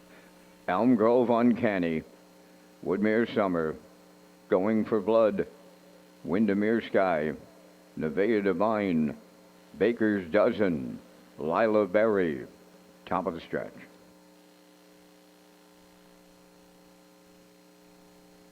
Maritime Breeders 2-year-old filly pacers, Home Hardware sponsored. Post time. Up and pacing, Windermere Sky, Going for Blood, leave out. Elm Grove Uncanny along the rail between horses. That is Woodmere Summer as they race the turn to get away a fifth. On the inside, going to the 8th pole, Nevaeh Divine. Then the 6th one, Baker's Dozen, and the trailer is Lila Berry. So Windermere Sky has been put on the lead in line to Mark Campbell. Going for Blood got away second. Elm Grove Uncanny in third. Racing fourth, that's Woodmere Summer. Fifth is Nevaeh Divine. Baker's Dozen goes sixth with Lila Berry seventh. They opened it up in 28 and 4, a 2-length lead at the 3/8 for Windermere Sky. Racing from second, that's Going for Blood. Elm Grove Uncanny on the cones third. Fourth, that is Woodmere Summer. There goes Baker's Dozen to the outside to pick up fifth. Sixth, Nevaeh Divine. On the outside, seventh, that is Lila Berry. Halfway home, led by Windermere Sky and Campbell in 59 seconds flat. Tracking in the 2-hole, Going for Blood. First up on the outside, third, Baker's Dozen. Fourth on the rail is Elm Grove Uncanny. Lila Berry takes fifth. Woodmere Summer sixth. And on the outside, Nevaeh Divine seventh. They're going to 3/4 next. And that is Windermere Sky by 2. Going for Blood continuing second. Up the inside to regain third. Elm Grove Uncanny. Fourth on the outside is Baker's Dozen. 3/4 in 1. 29 and 2. She's just toying with them. And they're turning for home, led by Windermere Sky. Going for Blood is second. Elm Grove Uncanny third. Deep stretch now. One of the greatest fillies in maritime racing history. Here she is, folks. Windermere Sky and Campbell, a perfect 12 for 12. Going for Blood second. Woodmere Summer rallied in third in 1:58.1.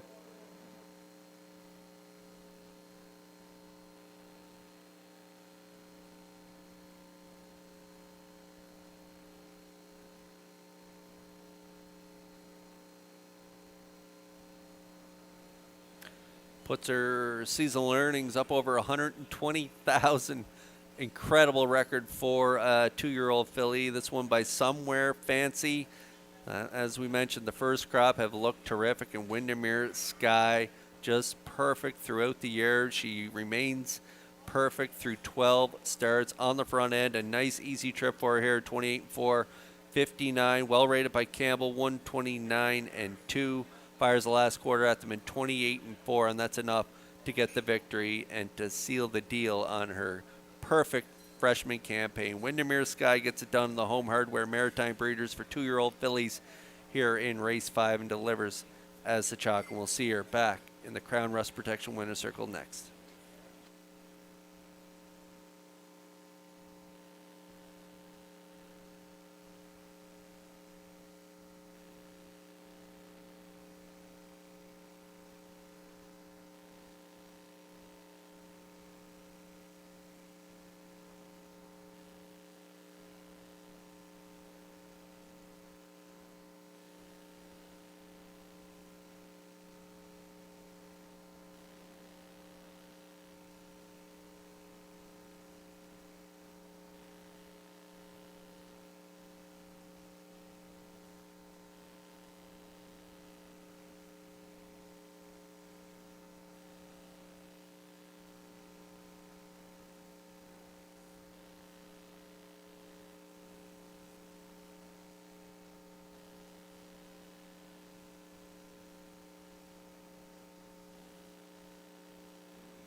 She may be the greatest 2-year-old filly pacer we've ever seen on the East Coast, and Earl Watts and his team deserve a lot of credit as she arrives at the Crown Rust Protection Winners Circle undefeated in 12 lifetime starts.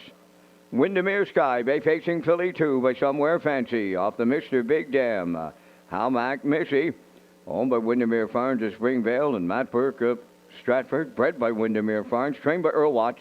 Mark Campbell in the driver's seat, third stakes victory today for Mark. And the filly remained perfect off a 158-1 triumph in the Home Hardware Maritime Breeders' Stakes for 2-year-old filly pacers.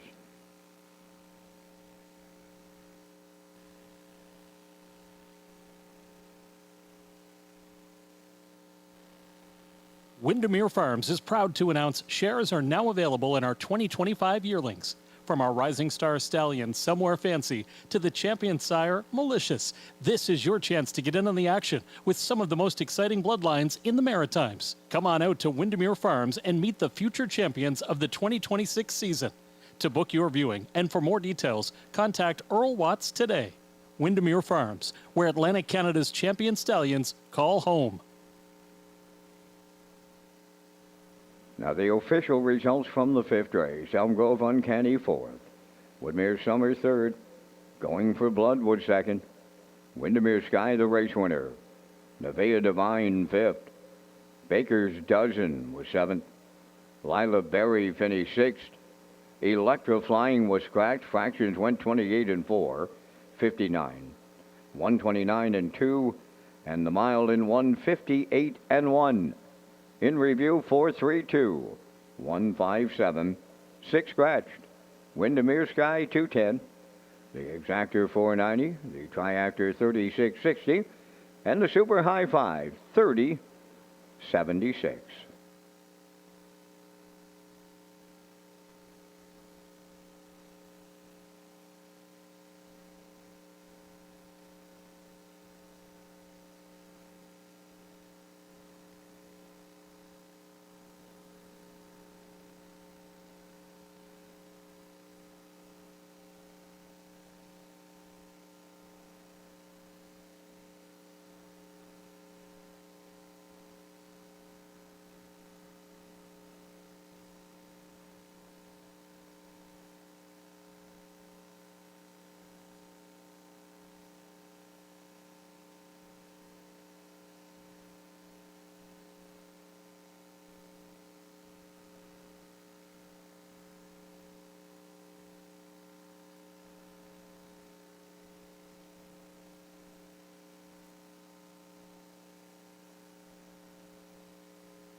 2-year-old facing Colson Gelding's Home Hardware Maritime Breeders' Stakes set for the 6th race parade. Goose Commander 1.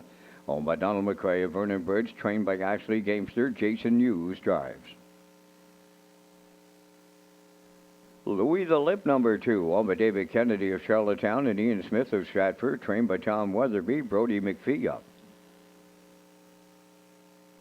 Darby's Fancy, number 3, owned by Rebecca McKenzie of Dominion. Sandra O'Donnell from Scotchtown, Nova Scotia, trained by Pooker McCollum, driven by Adam Murner. Woodmere Colby, number 4, owned by Peter Smith of Stratford. Gerald Morsey of Charlottetown. Kenny Arsenault is the trainer-driver. 5 is St. Patrick's Morn, owned and trained by Alan McDonald of East Biddeford. Kenny Murphy drives at 3 minutes to post time. You're watching Race Day from Charlottetown PEI. A special thank you going out to Northumberland Ferries. For schedules and to book online, visit ferries.ca. Once upon a time, the ferry was the only way to visit Prince Edward Island. Some say it still is.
Minor delay in the start. 3, Darby's Fancy back in the paddock for an equipment adjustment. The Par Mutual wickets remain open and selling for any last minute race 6 selections.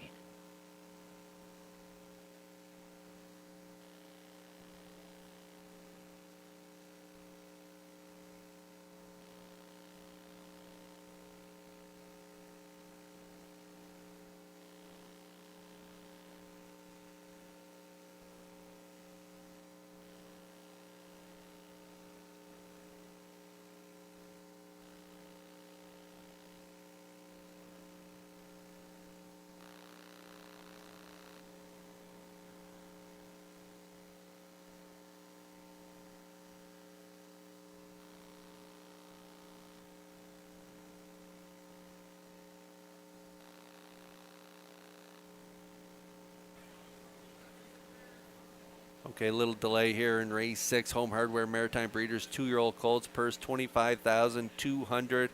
Top play in here, Woodmere Kobe, 2-year-old gelding by Tobago Cays out of the Kenny Arsenault stable. Kenny's having a really good season with his stable.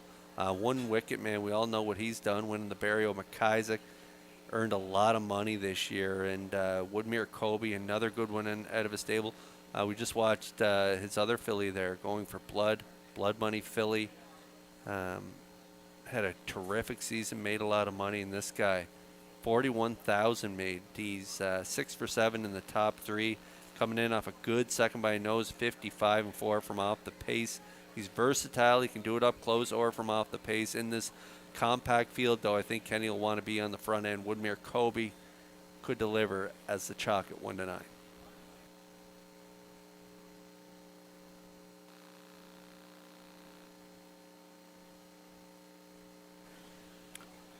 Darby's Fancy, Adam Murner for Pooker McCollum. This one has a shot coming in off a 6 from post 8. That's a tough spot to be in. Only back 3 3/4, though. Again, 9 lengths on the field at the finish. 28-1 closing quarters. So this one has a shot at hitting the ticket as well. I like Goose Commander coming in off a win, a pocket-sitting win, and 57-2 and a grass route as well for Hughes on the rail. So Woodmere Kobe, 1-9 as the field for race 6 lines up in behind the Metro Home Building Center starting gate. Let's go upstairs for the call to Vance Cameron. Goose Commander, Louis the Lip, Darby's Fancy, Woodmere Kobe, St. Patrick's Morn, top of the stretch.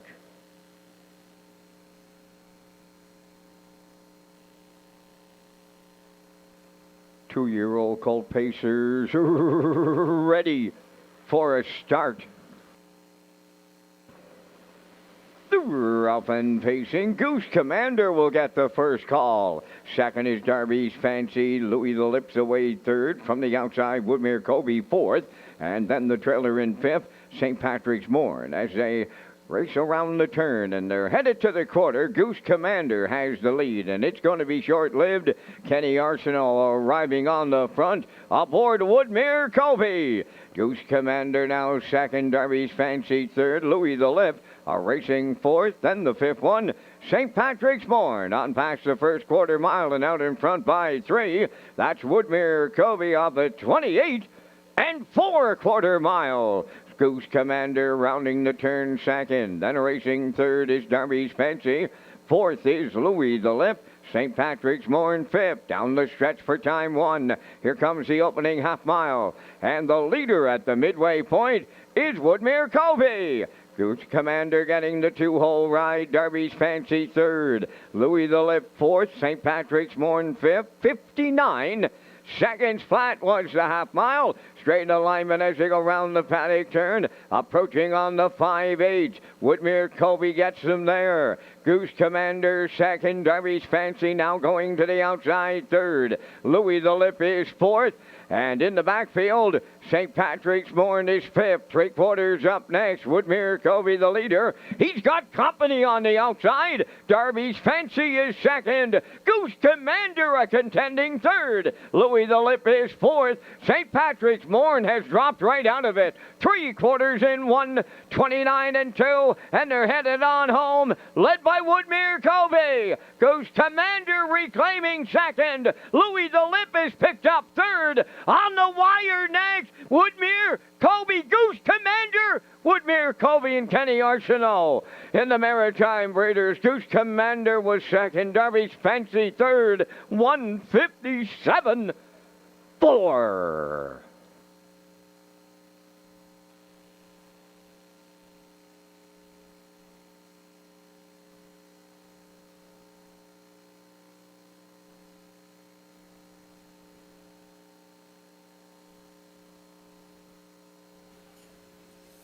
Goose Commander having a heck of an end of his 2-year-old campaign. A winner in a Joe Bryant grass route from a pocket trip last time out. A really close second to the chalk choice here in race 6. That's Woodmere Kobe. I thought he'd be headed to the front for Arsenault. He did get there 28-4. A well-rated mile by Kenny, 59, 129 and 2. Closing quarter in 28 and 2, and he needed to come home like that because Goose Commander breathing down his neck in the stretch, but he is going to hang on for the narrow victory. Woodmere Kobe gets it done here in a Home Hardware Maritime Breeders stake for 2-year-old colts. Nice purse, $25,200. Woodmere Kobe and Arsenault back in the Crown Rust Protection Winner's Circle next.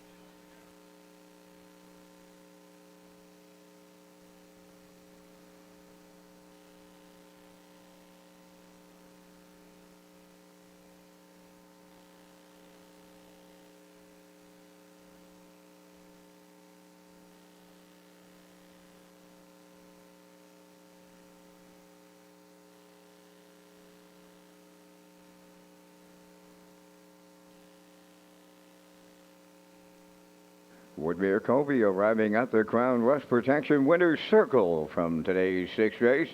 Bay facing gelding 2 by Tobago Cays off the Rusty's for Real Dam. Princess Rusty, owned by Peter Smith of Stratford and Gerald Morrissey from Charlottetown. Bred by Jamie McKinley. Kenny Arsenault trains and drives the mile of 157 and 4. Becomes a new pacing record on 4. Woodmere Kobe capturing a division of the Home Hardware Maritime Breeders Stakes for 2-year-old colt pacers with the Winner's Circle presentation.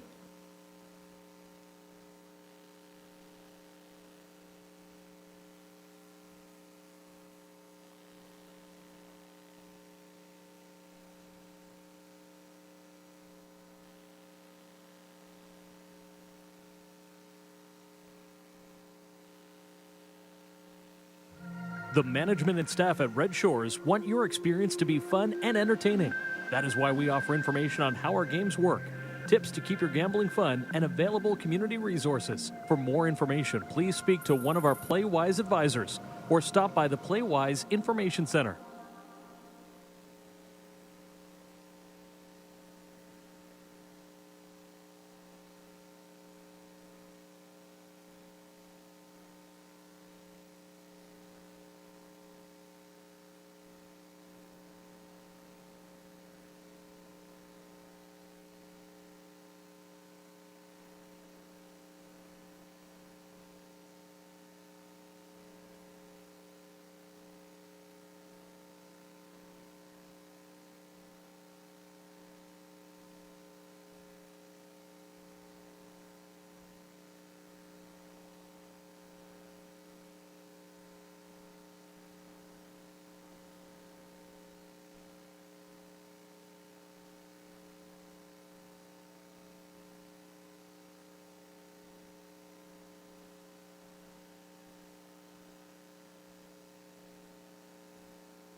Now the official results from today's 6th race. Goose Commander was second, Louis the Lip fourth.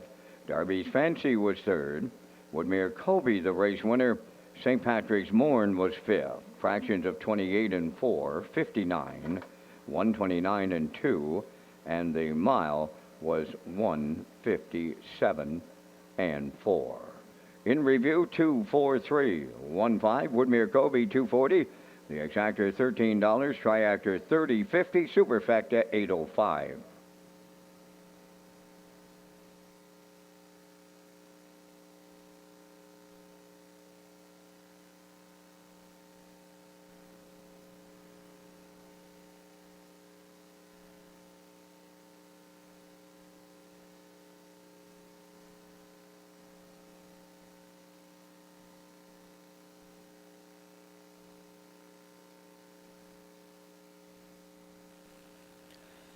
The Grand in Your Hand promotion is now underway at Red Shores Summerside. On live race days in Summerside, customers can enter non-winning tickets into the designated ballot drums for a chance to win the grand prize of $1,000 cash on November the 11th. There will be weekly prize draws for wagering vouchers, and for more information on the Grand in Your Hand promotion, visit Redshores.ca.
Three-year-old facing fillies in the Maritime Breeders' set for the 7th race post-parade. Cinnamon Swirls, number 1. Owned by Stacy Dara from Stratford. Muriel McLeod of St. Charles. Trained by Stacy Dara. Today out of Myrner. Much Too Young for You, number 2. Owned by Windermere Farms. Lana Murphy and Matt Burke. Trained by Earl Watts. Paul Langell drives. Woodmere Flojo, number 3, owned by Go With The Flow Racing of Charlottetown, trained by Jamie Smith, Corey McPherson.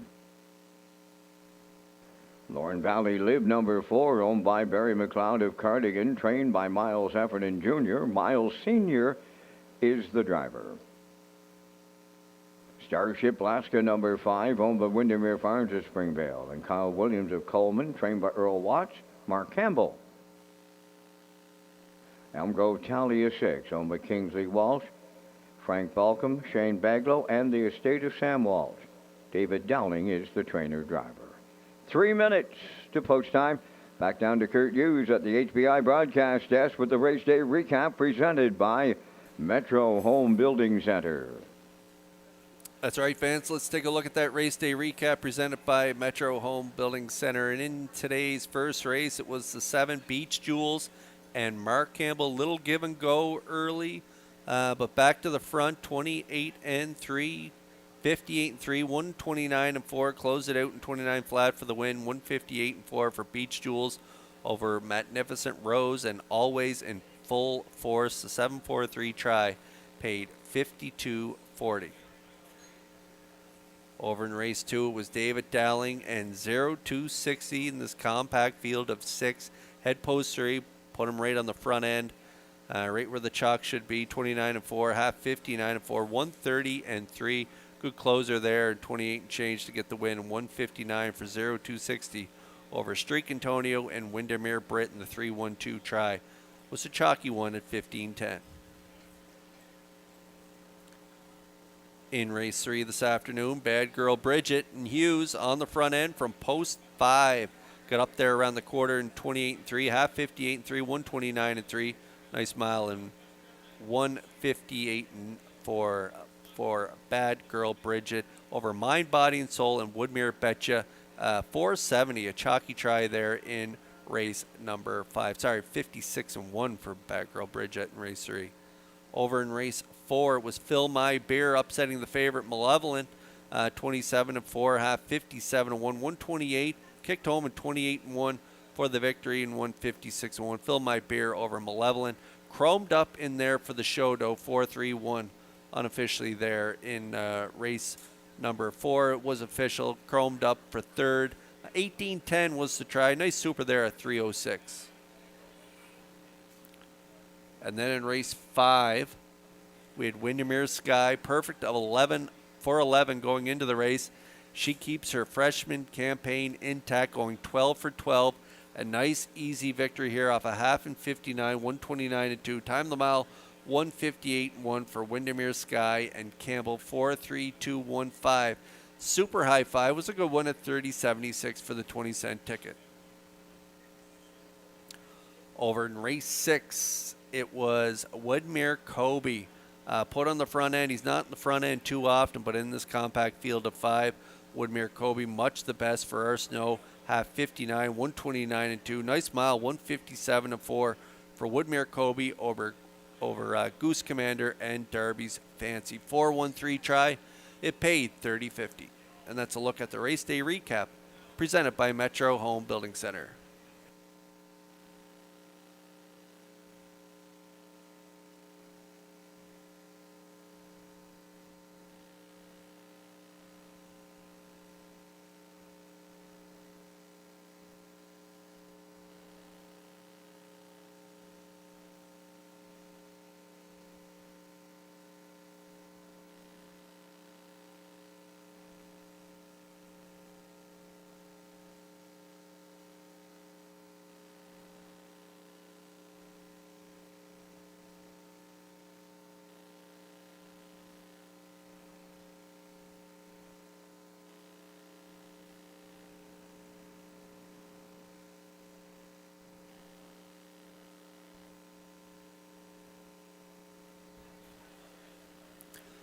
Race 7 on track. Home Hardware Maritime Breeders for 3-year-old fillies on the outside of the gate. Elm Grove Talia and Dowling, my top play in here. I like a 6-5-3. Elm Grove Talia 1-4 on the board. You're getting 6-1 on my second choice Starship Alaska. I'm going to close it out with Woodmere Flojo, looking for a bounce back effort after that off start there in Truro, where she closed in 31.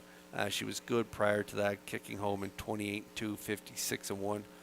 Corey McPherson will drive the 3. Woodmere Flojo, so I like them to round out this top 3. I'm at 6-5-3 here in race 7. We'll see if Dowling can get it done with the 1-9 favorite here on the outside of the gate.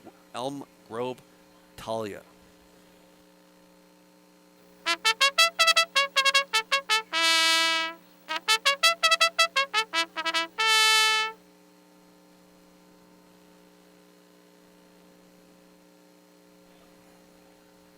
Got a happy birthday shout out. Happy 80th birthday to Alfie Wakeland. So happy 80th to Alfie Wakeland from all of us here at Red Shores. We hope you're having a fantastic day taking in this Maritime Breeders action as the 7th race starters line up in behind the Metro Home Building Center starting gate. We'll return to Vance Cameron. Cinnamon Swirls, much too young for you. Woodmere Flojo. Lorne Valley Live, Starship Alaska, Elm Grove Talia, top of the stretch.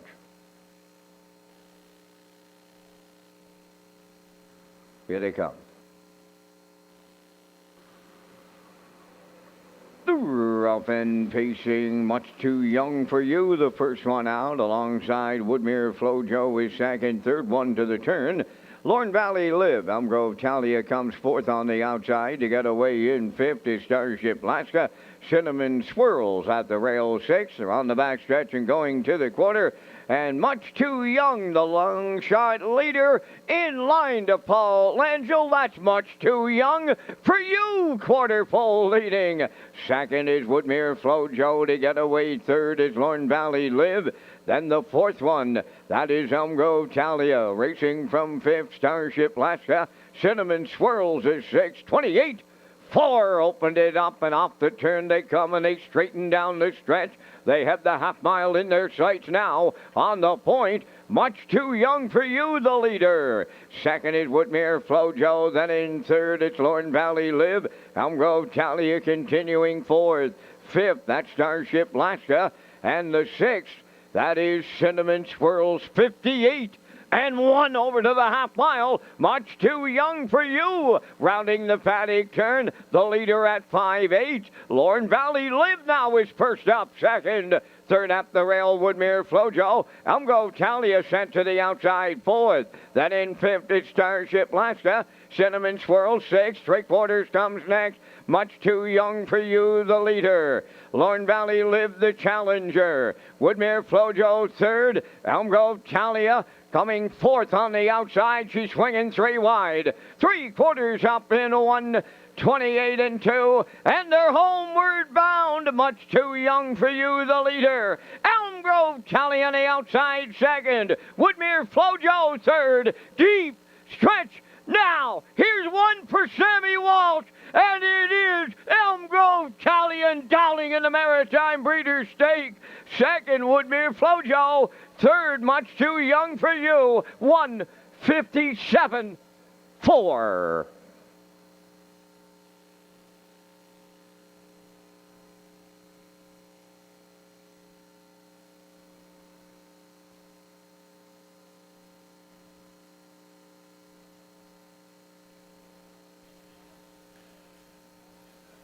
Perfect drive by Dowling here, setting it up second over. He had good live cover as he flushed Miles Heffernan and Lorne Valley Live at the half, setting it up second over as the 2. Much Too Young for you. I thought this one raced good on the front end here. Half 58, 128 and 2. Then the front end's going to kind of get a little tired in the stretch as the 6 pops off cover and drives right on by, delivering as the chalk choice. Elm Grove, Talia, and Dowling get it done here in a Maritime Breeders.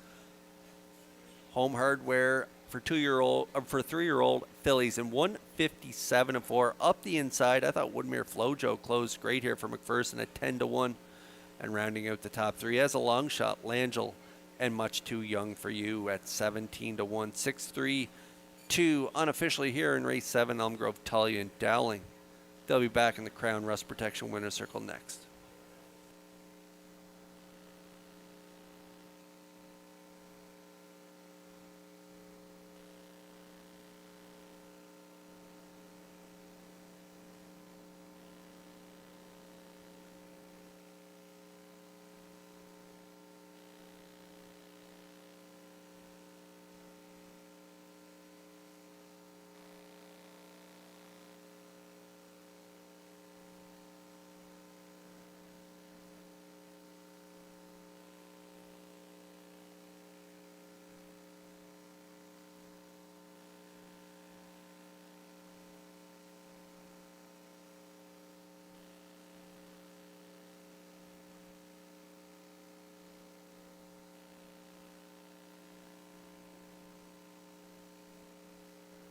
Elm Grove Talia arriving at the 7th race winner's circle. Bay pacing filly 3 by Stonebridge Terror.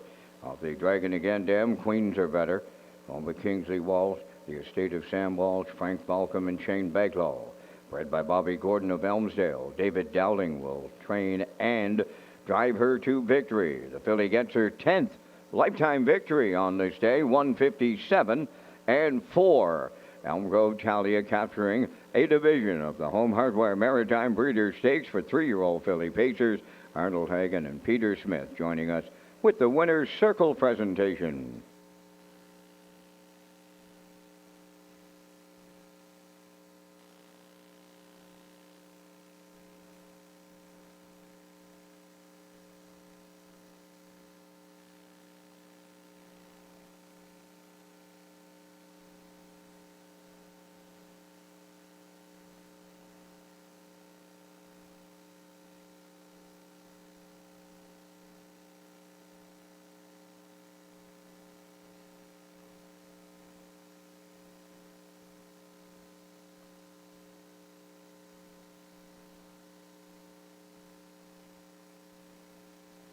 Now the official results in the 7, Cinnamon Swirl 6, Much Too Young for You 3rd, Woodmere Flojo 2nd, Lorne Valley Live 4th, Starship Alaska was 5th, Elm Grove Talia the race winner, 28-4, 58-1, 128-2, 157-4.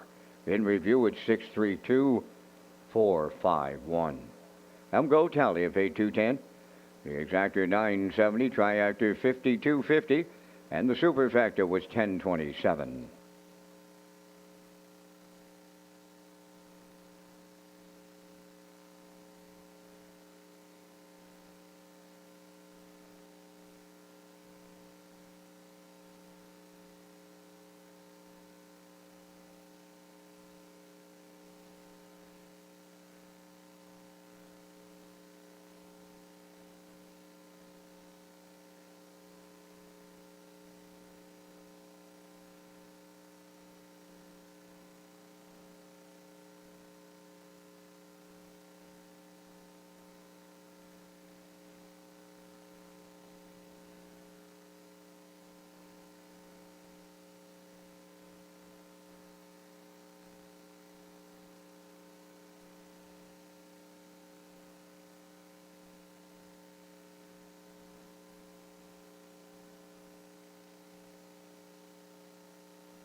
Race 8 coming up next. It is the Home Hardware Maritime Breeders for 3-year-old colts. I'm going with the 2 in here. 2-3-1 for me. Classifier's choice 2-4-1 in the upcoming 8th race. And we kick off the late pick 4.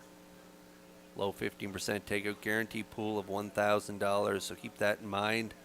We also have exactor, triactor wagering, superfecta wagering, no-show wagering in this race, but the pick 4, just another reminder that it kicks off here in race 8.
Three-year-old facing colts and geldings in the Maritime Breeders for the 8th race parade. Red Eye to Shanghai, number 1.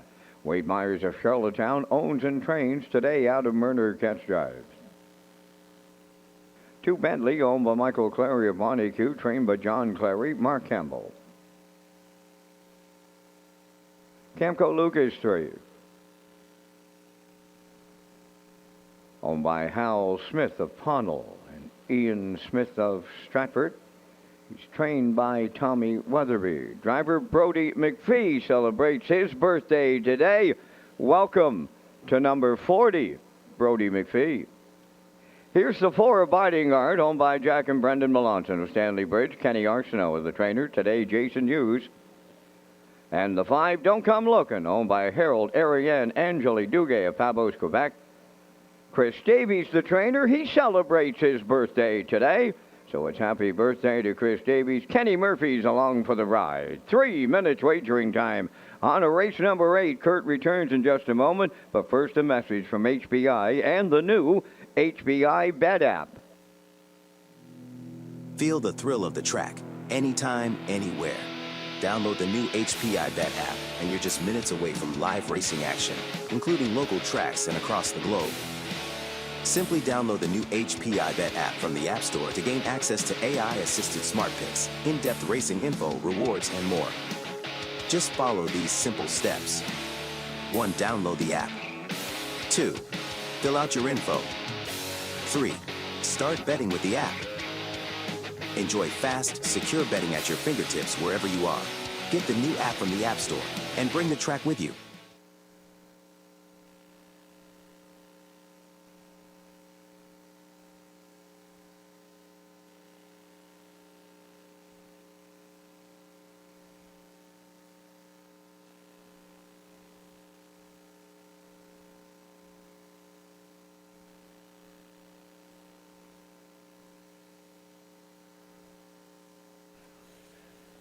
And we'll keep the happy birthday shout-outs going. We got a happy birthday shout-out to Bill Grandy. Happy birthday from all of us here at Red Shores. Hope you're having an excellent day. Taking in the races. We got Bentley as my top play in here, and we're tracking along with him, watching him warm up. Mark Campbell in the seat for trainer John Clary, coming in off a good third and 55-4 in his latest, and the Mackenzie and Churro. Real good effort closing in 29-1. Gets along really well with Mark. If you take a look at the bottom lines there, he had 2 wins and a second for Mark there. 55-3 bottom line, 55-2 the very next week, and then a good second from off the pace for Campbell there in his last time he drove him. So in from post 2 here today, compact field of 5. I could see Mark Campbell putting this guy right on the front end. Maybe a little give and go early if one wants to take him on, but Bentley, he has a good closing speed. He's versatile, and so Mark's got lots of options. He looks sharp scoring out there. Bentley currently 1-9.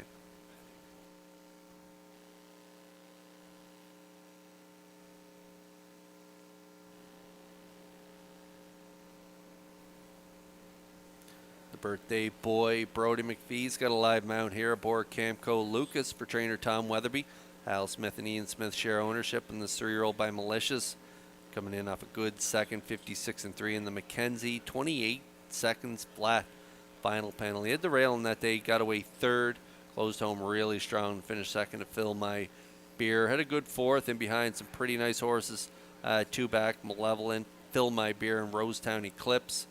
Just beat 2 and change at the wire, 54-3. Good race time, 28-1. Should get a good stocking trip here today, and could complete the exact, or could get up for the W if the trip works out for him. Camco Lucas, nice long shot play, maybe at 10-1.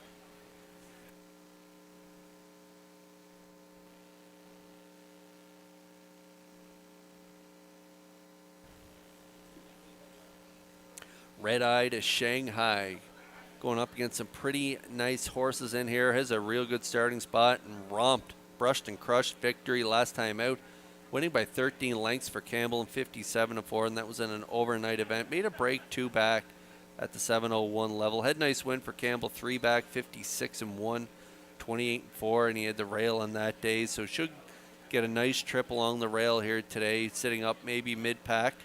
And off that closing kicker that he has, 28-3 on the off track last week, 28-4 in that victory, 3 back. He could round out the try here. Murner picking up the mount for Red Eye Shanghai, and trainer and owner and breeder Wade Myers of Charlottetown. 6-1 currently.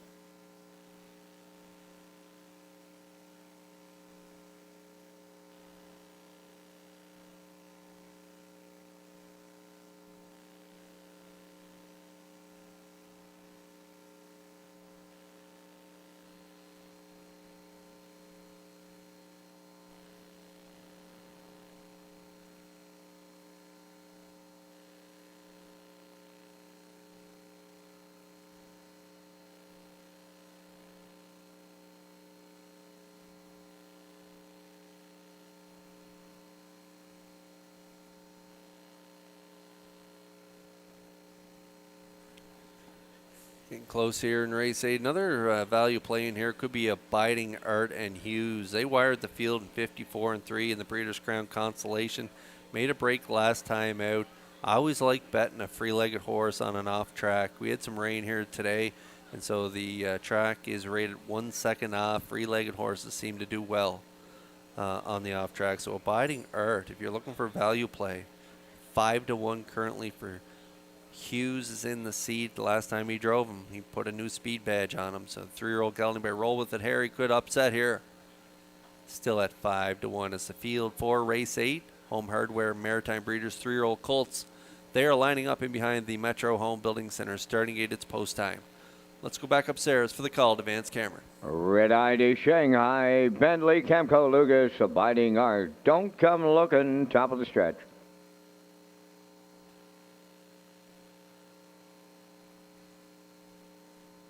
All lined up here in the 8th. Post time. Rough and pacing. Bentley, the first one out. Camco Lucas second along the rail. Red Eye to Shanghai. Into the turn from third. Then the fourth one is Abiding Art. And the fifth one, that is Don't Come Looking. As they arrive at the 8th pole, the 1-9 chalk will cut it out early. That's Bentley in line to Mark Campbell. Second is Camco Lucas. Then racing from third is Red Eye to Shanghai. Abiding Art took a seat in fourth, and Don't Come Looking trailing fifth on past that first quarter mile. Bentley will have command of the field in here. Getting the 2-hole ride is Camco Lucas. Then on the turn in mid-pack third, Red Eye to Shanghai, 28 and 4 the quarter. Racing from fourth, Abiding Art. And Don't Come Looking fifth. Straight alignment towards the half mile they come. And they're led by Bentley. Racing from second, that's Camco Lucas. Continuing third, Red Eye to Shanghai. Abiding Art now. Moving to the outside fourth. And Don't Come Looking is fifth. Halfway home, led by Bentley in 59 and 4. And Campbell got a breather in there of just 31 seconds. So the 1-9 chalk looks good on the front end. That's Bentley. Here's Abiding Art now. Up on the outside second. Third at the rail, Camco Lucas. Red Eye to Shanghai fourth. Don't Come Looking fifth. The 3/4 comes next. And the tempo has picked up. Bentley's the leader. Abiding Art on the outside. In the pocket, Camco Lucas. 3/4 in 1:29 and 3 as they round the top turn for the final time. 1/8 of a mile out, and Bentley is turning home. Camco Lucas ready for the stretch drive. Don't Come Looking up the inside third. They're in deep stretch now. Camco Lucas on the outside will give Brody McPhee the birthday winner. Second, that's Bentley. We'll need a show photo in 1:58 and 1.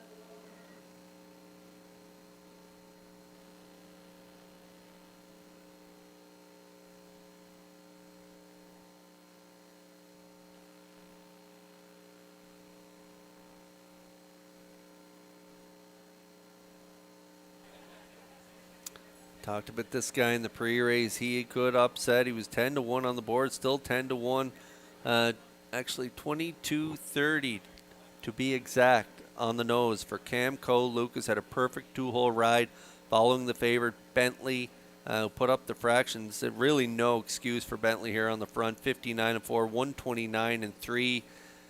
Just had no answer for Camco Lucas, and that great closing speed. He closed well in his last few starts. His last quarters up and down the page have been really good, and today he put it all together for the birthday boy. Brody McPhee celebrating his 40th, and he gets his picture taken here with Camco Lucas in a division of the Maritime Breeders 3-year-old Colts. Nice purse, $32,850.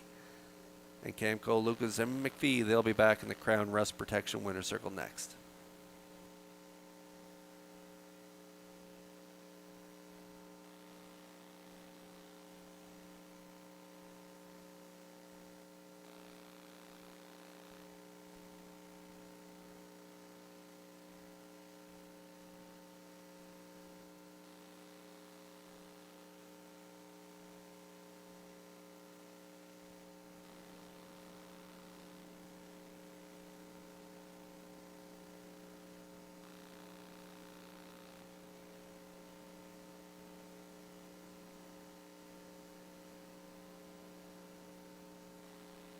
There's been a lot of birthday winners on this Maritime Breeders' Stakes Day in Charlottetown. The latest happens here in the 8th. Camco Lucas will take the birthday boy Brody McPhee in to the Crown Rush Protection Winners Circle. Lucas, Bay Pacing Gelding 3 by Malicious from the Stonebridge Terror Dam, Camco Terra, owned by Hal Smith of Funnel and Ian Smith of Stratford. Bred by Blair Campbell of Darlington, trained by Tommy Weatherby. Brody McPhee in the sulky for a 158 and a 1 triumph. Camco Lucas in the Home Hardware Maritime Breeders' Stake with the Winner's Circle presentation.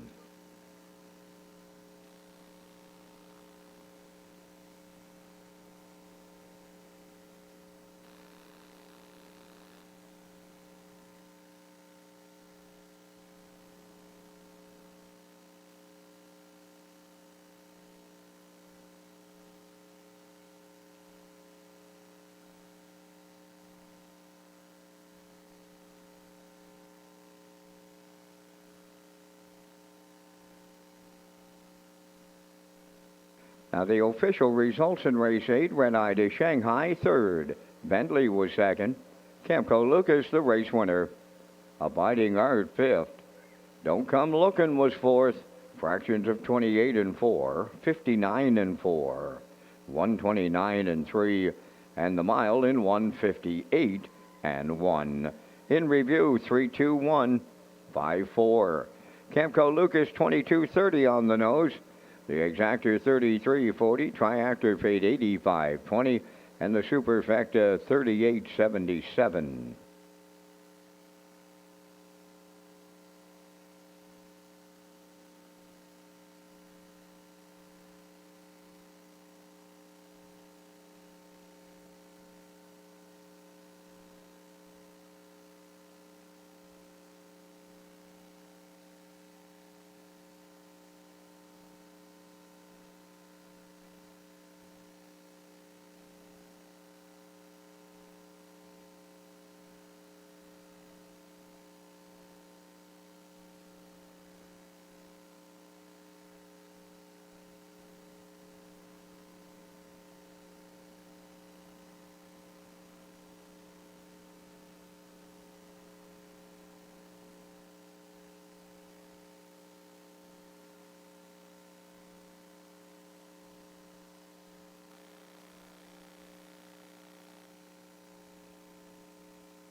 We want to hear from you, so take our short guest survey by visiting Redshores.ca/survey and let us know about your most recent visit to Red Shores. Guests who complete the survey are entered into a monthly draw for a chance to win a $50 dining gift card.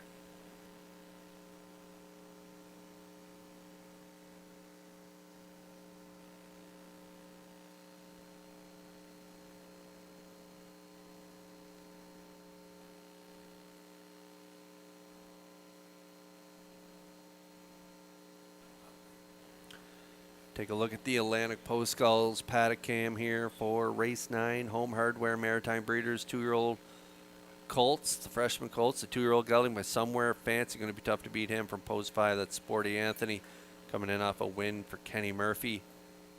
Post 5. I'm at 5-1-6. Classifier's choice also at 5-1-6 in the upcoming 9th race.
Ninth race, a division of the Home Hardware Maritime Breeders' Stakes. 2-year-old facing Colson Gellings on parade. Ocean View Lou, number 1.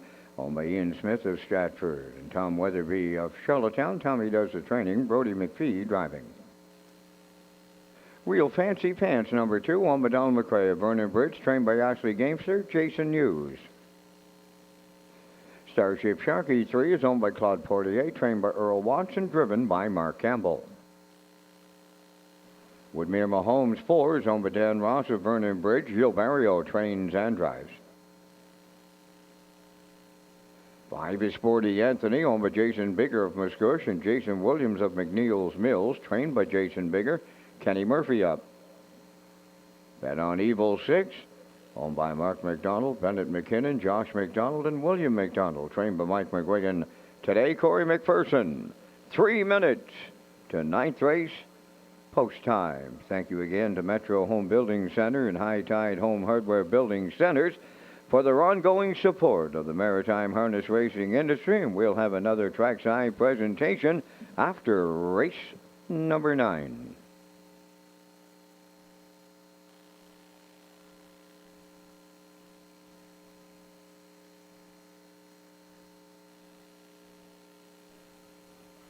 Wow, is this guy on the muscle after post-parade? Sporty Anthony puffing his chest out here after that big win from up the pace. He got away in the 2-hole early, got shuffled back to 4th. Looked like the front end was kind of coming back on his lap. I didn't think he'd have enough momentum to get up for the win down the passing lane, but he got there in the final strides to beat the outside horses by a nose in 55-4. That was a really good effort. Tough for a 2-year-old colt to go down the tough for any 2-year-old to go down the pass lane. And the way he did it, he was all doubled up around the last turn and no momentum going into the lane, but he really fired into 5th gear and got up there for the win last time out, and that was in the Breeders' Crown final. So off that big win last week and taking a look at him warming up here for Kenny Murphy, I think he is much the best in this race. Currently 4-5 on the board. I think he'll go right down the road for Murphy in here. I don't think he'll need to cover him up. So I think he can close out the season with a win on the front. Sporty Anthony again at 4-5. Now time to check your 50-50 draw tickets. Today valued at $825. The winning number will be G1982703. Today's 50-50 winning number for $825, G1982703. Good luck.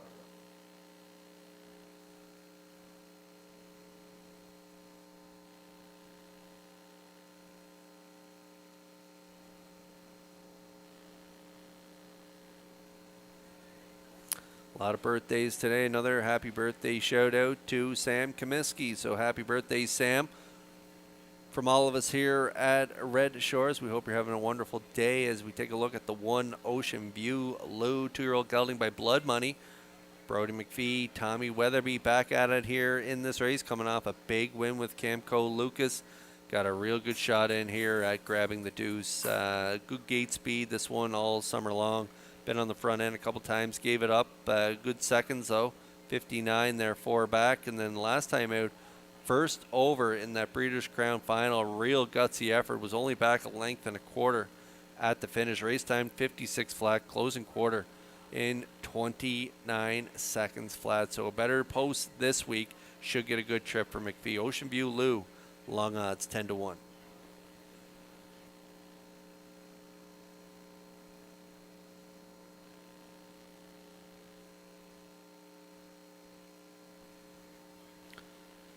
There's a look at Bet on Evil, 2-year-old gelding by Bet the Moon out of the Mike McGuigan stable. Corey McPherson in the seat. Grabbed a third place finish in that Breeders' Crown Consolation last time out. Had the rail, tracked along in the 3-hole, and kind of stayed there right to the wire, beaten 7 1/4 at the finish, 58 and 4 race time. So out there in post 6 today, looks like the best of the rest. So we'll throw in Bet on Evil there and Corey to round out my try. I'm at 5-1-6, 8-1 currently on Bet on Evil.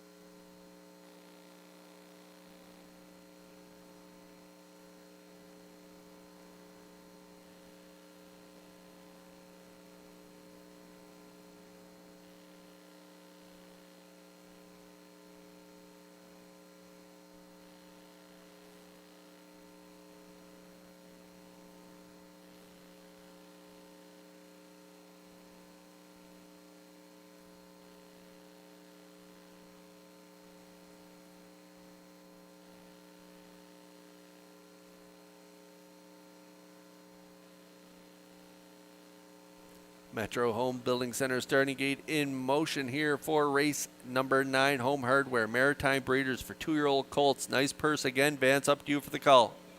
Been fantabulous. First money all afternoon, Kurt. And the pacers and the drivers are putting on quite a show here in Home Hardware, Maritime Breeders' Day at Charlottetown. Ocean View Lou, Real Fancy Fan, Starship Sharky, Woodmere Mahomes, Sporty Anthony, Bet on Evil. Post time. They're off and pacing. Ocean View Lou along the rail. Woodmere Mahomes between horses, and joining them from the outside, Sporty Anthony rounding the turn. Off stride, Woodmere Mahomes jumped it off early. Sporty Anthony's headed to the lead. In line to Kenny Murphy. Ocean View Lou gives way with a 2-hole ride. There's a large gap early to third. Real Fancy Pants. Woodmere Mahomes back down pacing fourth. Then on fifth, that is Bet on Evil, and trailing the field, Starship Sharky. They're on by the first quarter. Sporty Anthony got him there in 28-2. Ocean View Lou races second, closing up third. That is Woodmere Mahomes. Then fourth on the turn, Real Fancy Pants. And there goes the inquiry sign. 9th race under a judge's inquiry. Retain your tickets. They arrive at the opening half-mile next, and Sporty Anthony, the midway point leader on Ocean View Lou. Woodmere Mahomes continuing third. Real Fancy Pants fourth. Bet on Evil fifth. And the trailer, Starship Sharky, 58 and 4 over to the opening half mile, 30 and 2. Second quarter with 3/8 to go. Sporty Anthony, the leader. Ocean View Lou, the 2-hole ride. Woodmere Mahomes third. Back into fourth. That is Real Fancy Pants. Bet on Evil on the outside, fifth. And trailing the field, Starship Sharky. By 3/4. Sporty Anthony is open by 2. Ocean View Lou giving chase second. Woodmere Mahomes third. 3/4 of a mile in 1:29 and 2. They're in the home stretch now, and Sporty Anthony clear on the lead. Second is Ocean View Lou. Woodmere Mahomes third. On the wire they come next, and it is Sporty Anthony for Kenny Murphy in the Maritime Breeders' Stake. Ocean View Lou held second. Woodmere Mahomes third in 58 flat. Reminder of the judges' inquiry underway here in the ninth. Retain your tickets. Judges' inquiry.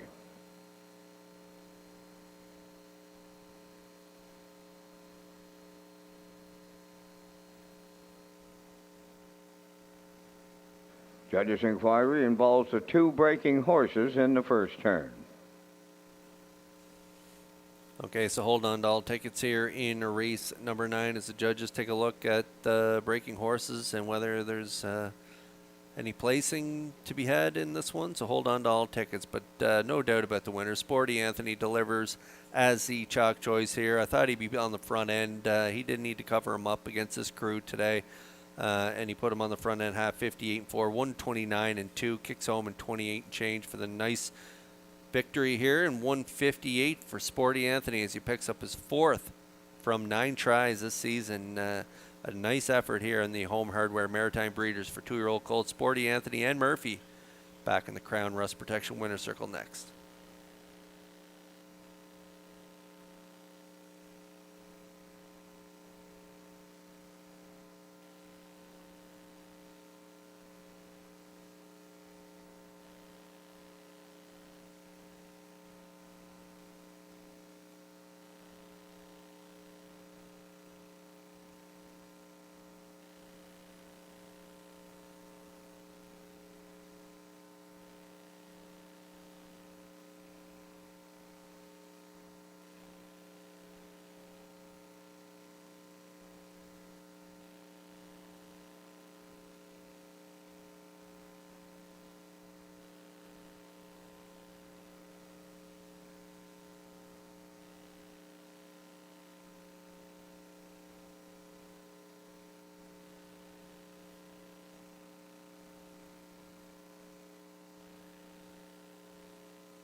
Here comes Sporty Anthony into the Crown Rust Protection winner's circle from the 9th race. Bay Pacing Gelding East 2 by Somewhere Fancy.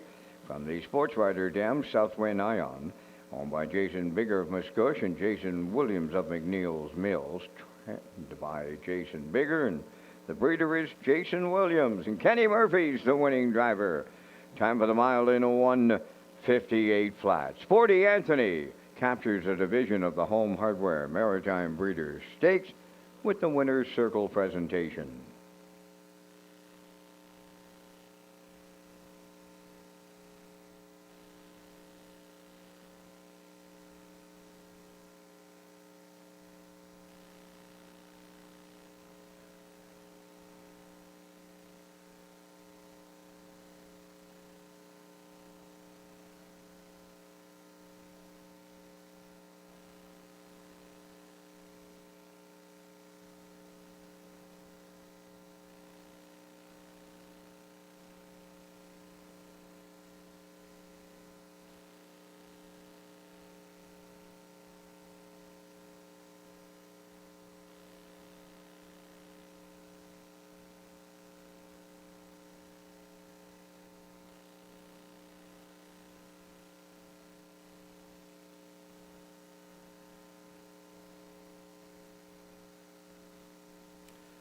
Okay, here's a look at the ongoing judges' inquiry here in the 9th race. So just hold on to all tickets until the judges make their decision in the 9th.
Now the results of the judge's inquiry in the ninth race.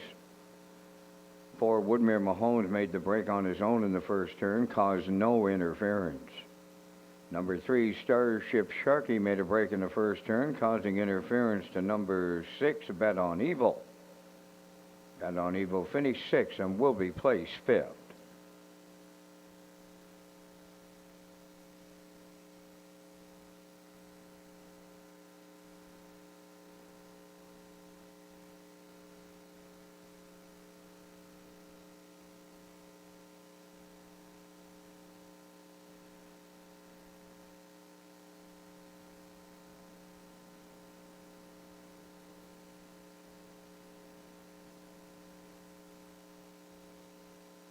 Now the official results from the ninth.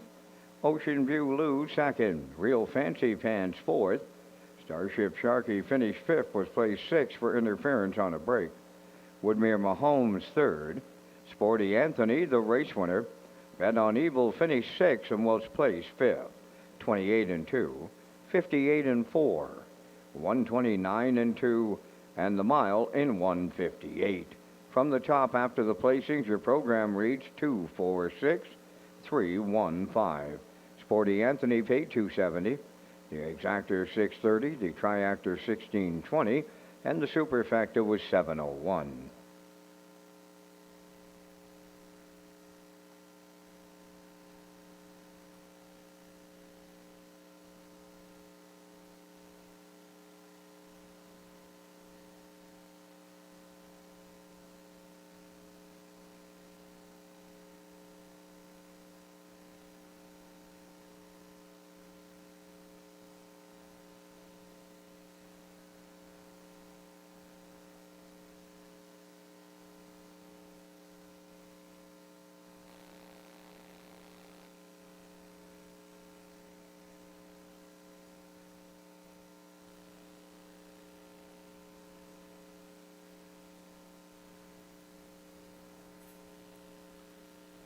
Rewards Club members who play the slots in Charlottetown with their Rewards Club card inserted will earn 2 times the points every Tuesday and Thursday in October, and points are automatically added to the player's account based on their play. For more information and to sign up to become a Rewards Club member, visit Redshores.ca.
Three-year-old pacing fillies in the Maritime Breeders. 10th race post parade. Number 1, Woodmere Honeymoon, owned by Herman McQuaid, Mike May, and Krista Dunsford. Adam Murner trains and drives. 2, Tobin's Dream is scratched. Number 3 is Hamac Maleficent, owned by Gordy Hennessy, Laurie Hennessy, and Paul Bernard. Trained by Gordy Hennessy, Kenny Murphy drives. The Last Artie, number 4, owned by Windermere Farms of Spring Vale, trained by Earl Watts, Mark Campbell. Japatika 5, owned by Jackie Heffernan of Somerville. Trained by Miles Heffernan Jr., driven by Miles Sr. Windermere on the line, number 6, owned by Windermere Farms of Springvale, trained by Earl Watts. Paul Langell drives at 4 minutes to post time. And Kurt, you and I are coming back with our selections here in race number 10 on this Maritime Breeders' Stake Day in Charlottetown. And once again, we thank Results, Marketing and Advertising, and the continued presentation of the Vance Cam. I'm on to the 3 Hamac Maleficent with the scratch of the 2 Tobin's Dream. A recent purchase on the on-gate auction site by Gordy Hennessy. He'll put Kenny Murphy back in the driver's seat. Like her to hit the winner's circle. Going to the 1 Woodmere Honeymoon off of the rail for the deuce. I'll use the 5 Japatika. Maybe a long shot in here. And for super players, I went to Windermere on the line from post 6. 3, 1, 5, 6 from the booth. Kurt, your choices. Yeah, the 2 scratch out of this one. I had that one on top of my ticket.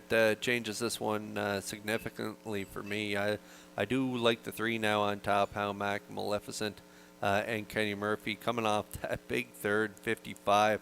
Closing quarter, 27 and 2. I think she can get the job done now with the scratch of the 2. I do like Woodmere Honeymoon as well. I'm with you, Vance. From the inside, I think this one can get a nice trip and maybe a good second in here. Rallied from off the pace to get the job done. Left out from post 7, got away in the 3 hole, got shuffled right out the back around the last turn, but then closed up strong to get the win in 58 and 2 in an overnight. So Woodmere Honeymoon could complete the exactor. I'm going to throw in the 4, the Last Artie, and Campbell. Campbell and Watts having a real good season. Campbell was driving this filly down there and doing really good things with her. Reeled off a couple wins in a row. Also had a couple seconds when he was driving her. And so from post 4 now moving into post 3, I think the Last Artie can round out this top 3. So I'm at 3, 1, 4 for me. You've heard Vance's selections. Good luck with yours here in race number 10.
Wilma Lanigan, you're needed at the race office, please. Wilma Lanigan to the race office.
Metro Home Building Center starting gate in motion for this afternoon's 10th race. Home Hardware. Maritime Breeders for 3-year-old fillies. Purse $23,650. Up to Vance Cameron for the call. Woodmere Honeymoon, Halmack Maleficent, the last starty, Japatika, Windermere on the line, top of the stretch. Now approaching a start. The rough and pacing Japatika leaves out. Halmack Maleficent towards the rail. Third one to the turn to Woodmere Honeymoon. Then fourth, that is the last starting, and Windermere on the line is fifth. At the eighth pole, Halmack Maleficent made the lead for Kenny Murphy. Second up the rail is Woodmere Honeymoon. Japatika, she dropped in at the rail to be third. The last starting goes fourth, and Windermere on the line, the fifth. Racing at the opening quarter mile, and the post time favorite at 1-9, Halmack Maleficent will cut it out for Kenny Murphy of a 29 1/4.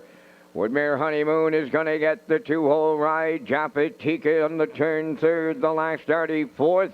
Windermere on the line fifth. Towards the half mile they come with no movement. They're led by Halmack Maleficent. She'll get them halfway home. Racing from second is Woodmere Honeymoon. Japatika third. The last starting fourth. Windermere on the line is fifth. Halfway home time in 59 4. Comfortable 30 3 split. Over to the 5/8 and still in straight alignment. Led by Halmack Maleficent. On her back in the 2-hole is Woodmere Honeymoon.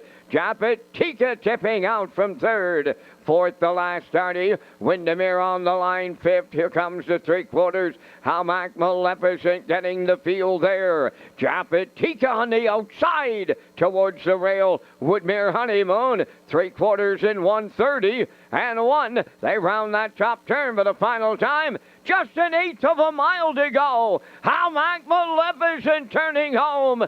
Woodmere Honeymoon, the textbook 2-hole ride. Japatika on the outside third. Halmack Maleficent all the way to double up Kenny Murphy. Second, that'll go to Woodmere Honeymoon. There will be a show photo. The miles in 1:59 and 1.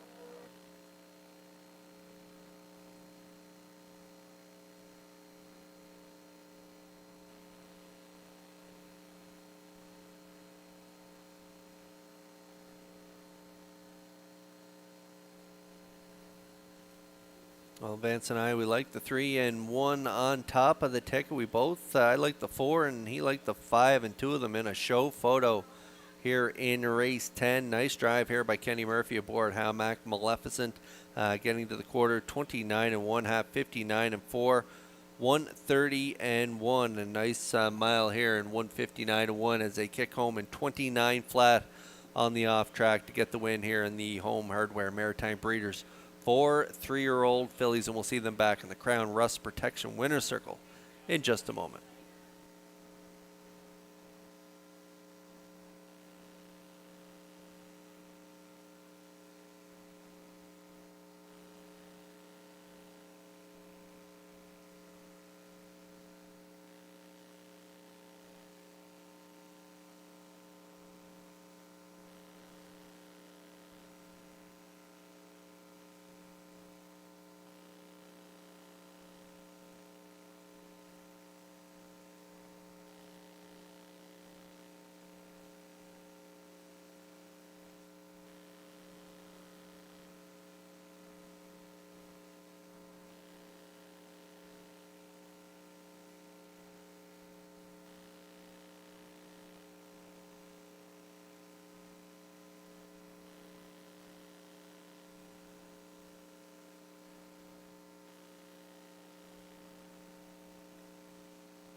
How Mac Maleficent's on her way into the Crown Rust Protection Winner's Circle from the 10th race, pacing Black Philly 3 by Malicious. Off the Blissful Hall Dam, General Lucky Percy. Home by Gordy Hennessy, Lori Hennessy, and Paul Bernard. Bred by Howmack Farms Limited of Brookfield. Trained by Gordy Hennessy, Kenny Murphy gets back-to-back stakes victories today. The mile in 1:59-1. Howmack Maleficent captures the division of the Home Hardware Maritime Breeders' Stake for 3-year-old filly pacers. Arnold Hagan and Peter Smith joining with the Winner's Circle presentation.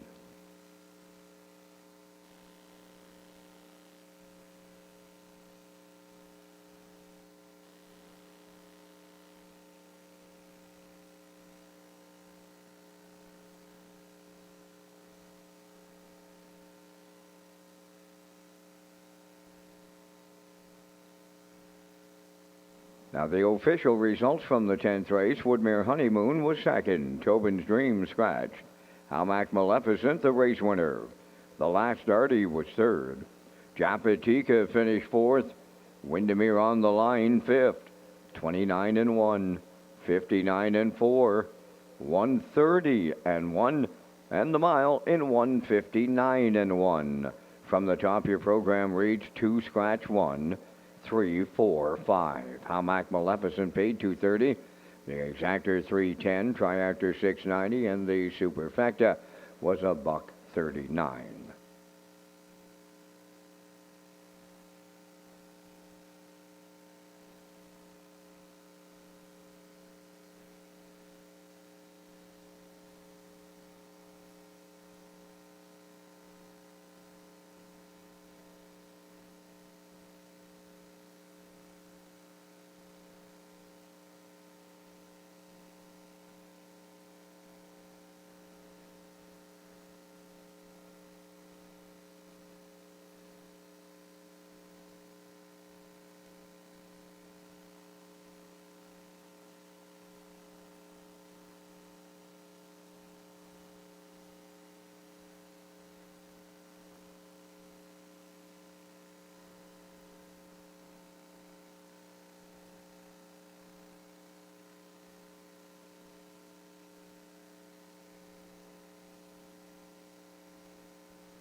The afternoon's 11th race, the Atlantic Age Pacing Mare Series Final, presented by Standard Bred Canada. One is Freaky Fanny, owned by Josh McDonald of Little Pond.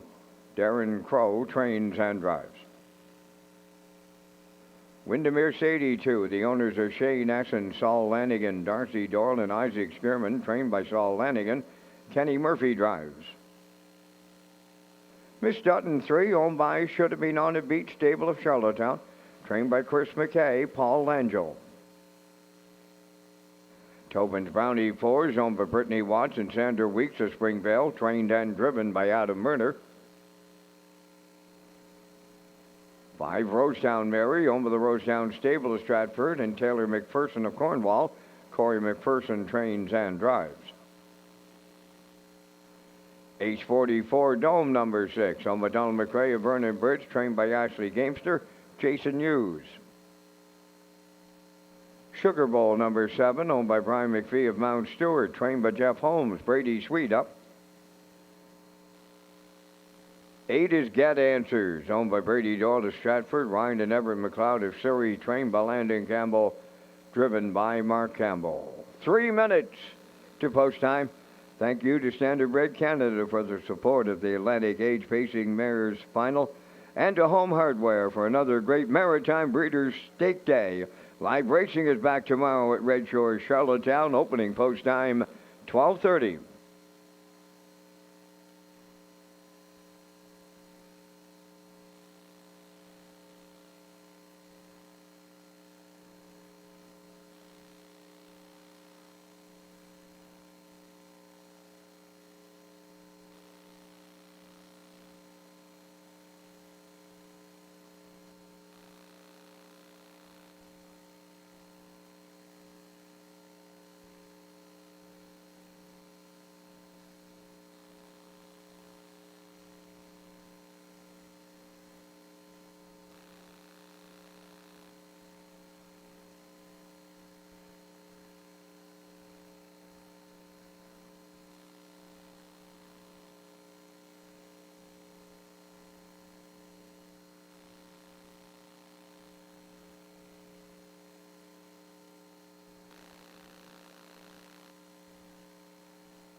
Okay, we're getting close here in the finale. Atlantic Age Pacing Mares Series Final, presented by Standard Bred Canada. Nice purse, $15,150. $5. We have Tractor wagering their last Super High Five of the day here, and there's a look at our selections. I'm going with a 3-2-7-5-8. Vance Cameron likes a 3-2-5-7-8, so we're on board with the same five, a little different order. We both like the 3 on top. Miss Dutton coming in off a big win, 54-4.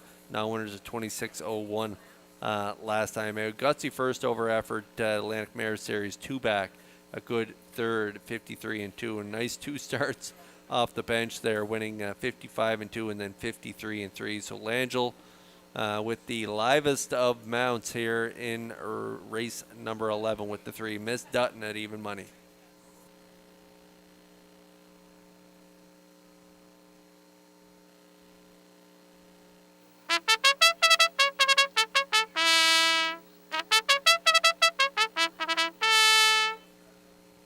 Windermere Sadie's got a good shot here for Kenny Murphy, 5-2.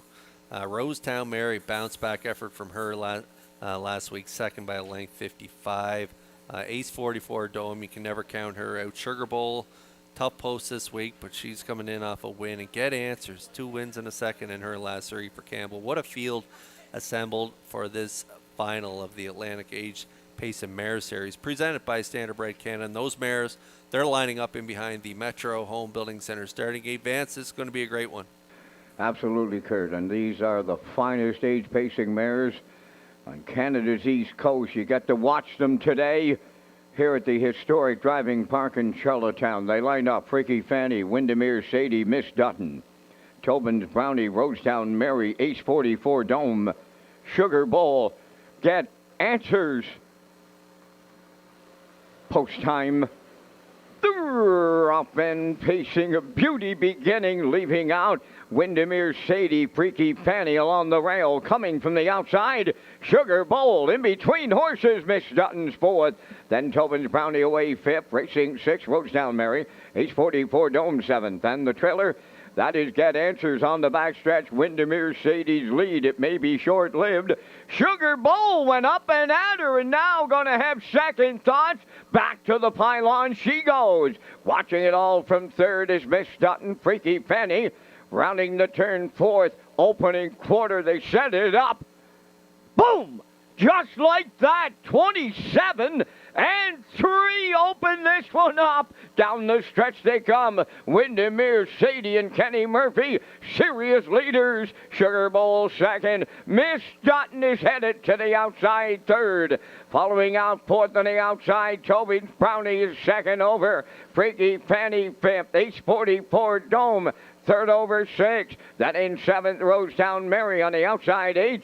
Get Answers opening half mile in 57-3 by the 5/8, led by Windermere Sadie. On the outside, Miss Dutton is 2nd. Sugar Bowl in the pocket 3rd. 4th on the outside is Tobin's Brownie. Back to the cones, 5th is Ace 44 Dome. Get Answers 6th. Rosetown Mary 7th. Now the trailer, Freaky Fanny, 3/4 of a mile in 1:26-4. They are well, and I mean well grouped with an 1/8 of a mile to go. Windermere Sadie turning home. Miss Dutton on the outside. Sugar Bowl after rail. Tobin's Brownie is there. Set the camera up. Here are the best mares on the East Coast, and Windermere Sadie has just beat them here in the Atlantic Age Pacing Mares Series final. Time for the mile, 1:56.1.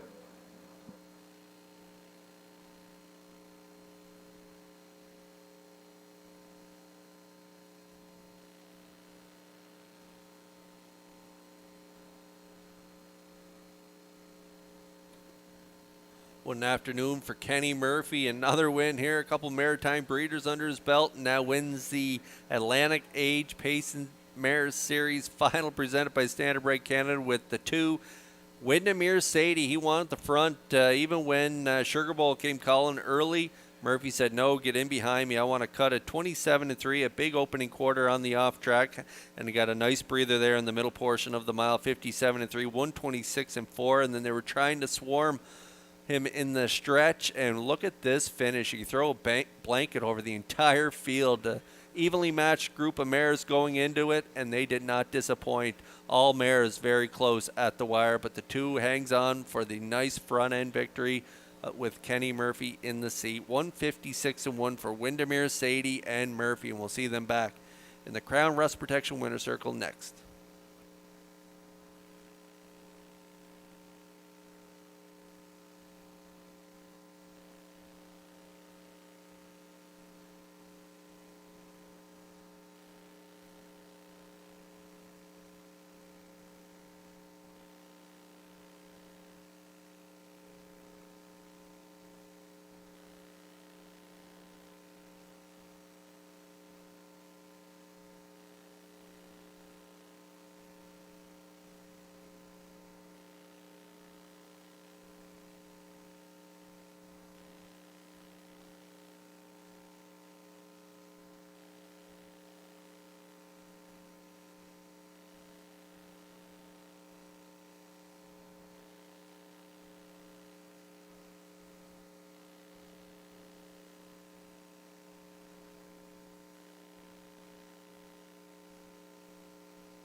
The one-time $5,000 claiming mare has just beat the open mares and has captured the Atlantic Age Pacing Mare Series final presented by Standardbred Canada. And she is Windermere Sadie, arriving at the Crown Rust Protection Winner's Circle. Pacing brown mare 4 by Malicious off the Ark Colony Dam, Heart of Windermere. Owned by Shane Asson, Saul Lanigan, Darcy Doyle, and Isaac Skirman. Bred by Windermere Farms of Springvale. Trained by Saul Lanigan. Kenny Murphy will top off the afternoon with his 3rd winner for the triple. The time for the mile in 1:56.1. And the mare captures her 15th lifetime victory this afternoon. And Lee Drake from Standardbred Canada joining at trackside with the Winner's Circle presentation. Windermere Sadie from Murphy and Lanigan. 156-1.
Now the official results in race 11. Freaky Fanny was 8th. Windermere Sadie, the race winner.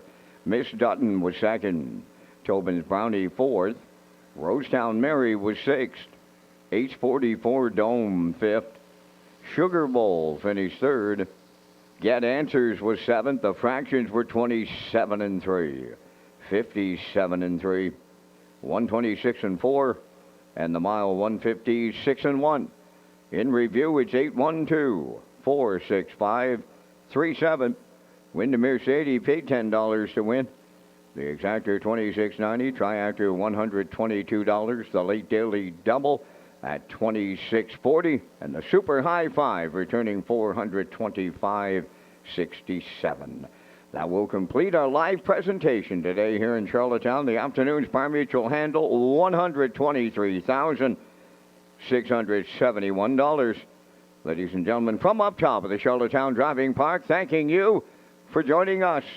This is Vance Cameron bidding you a safe journey home.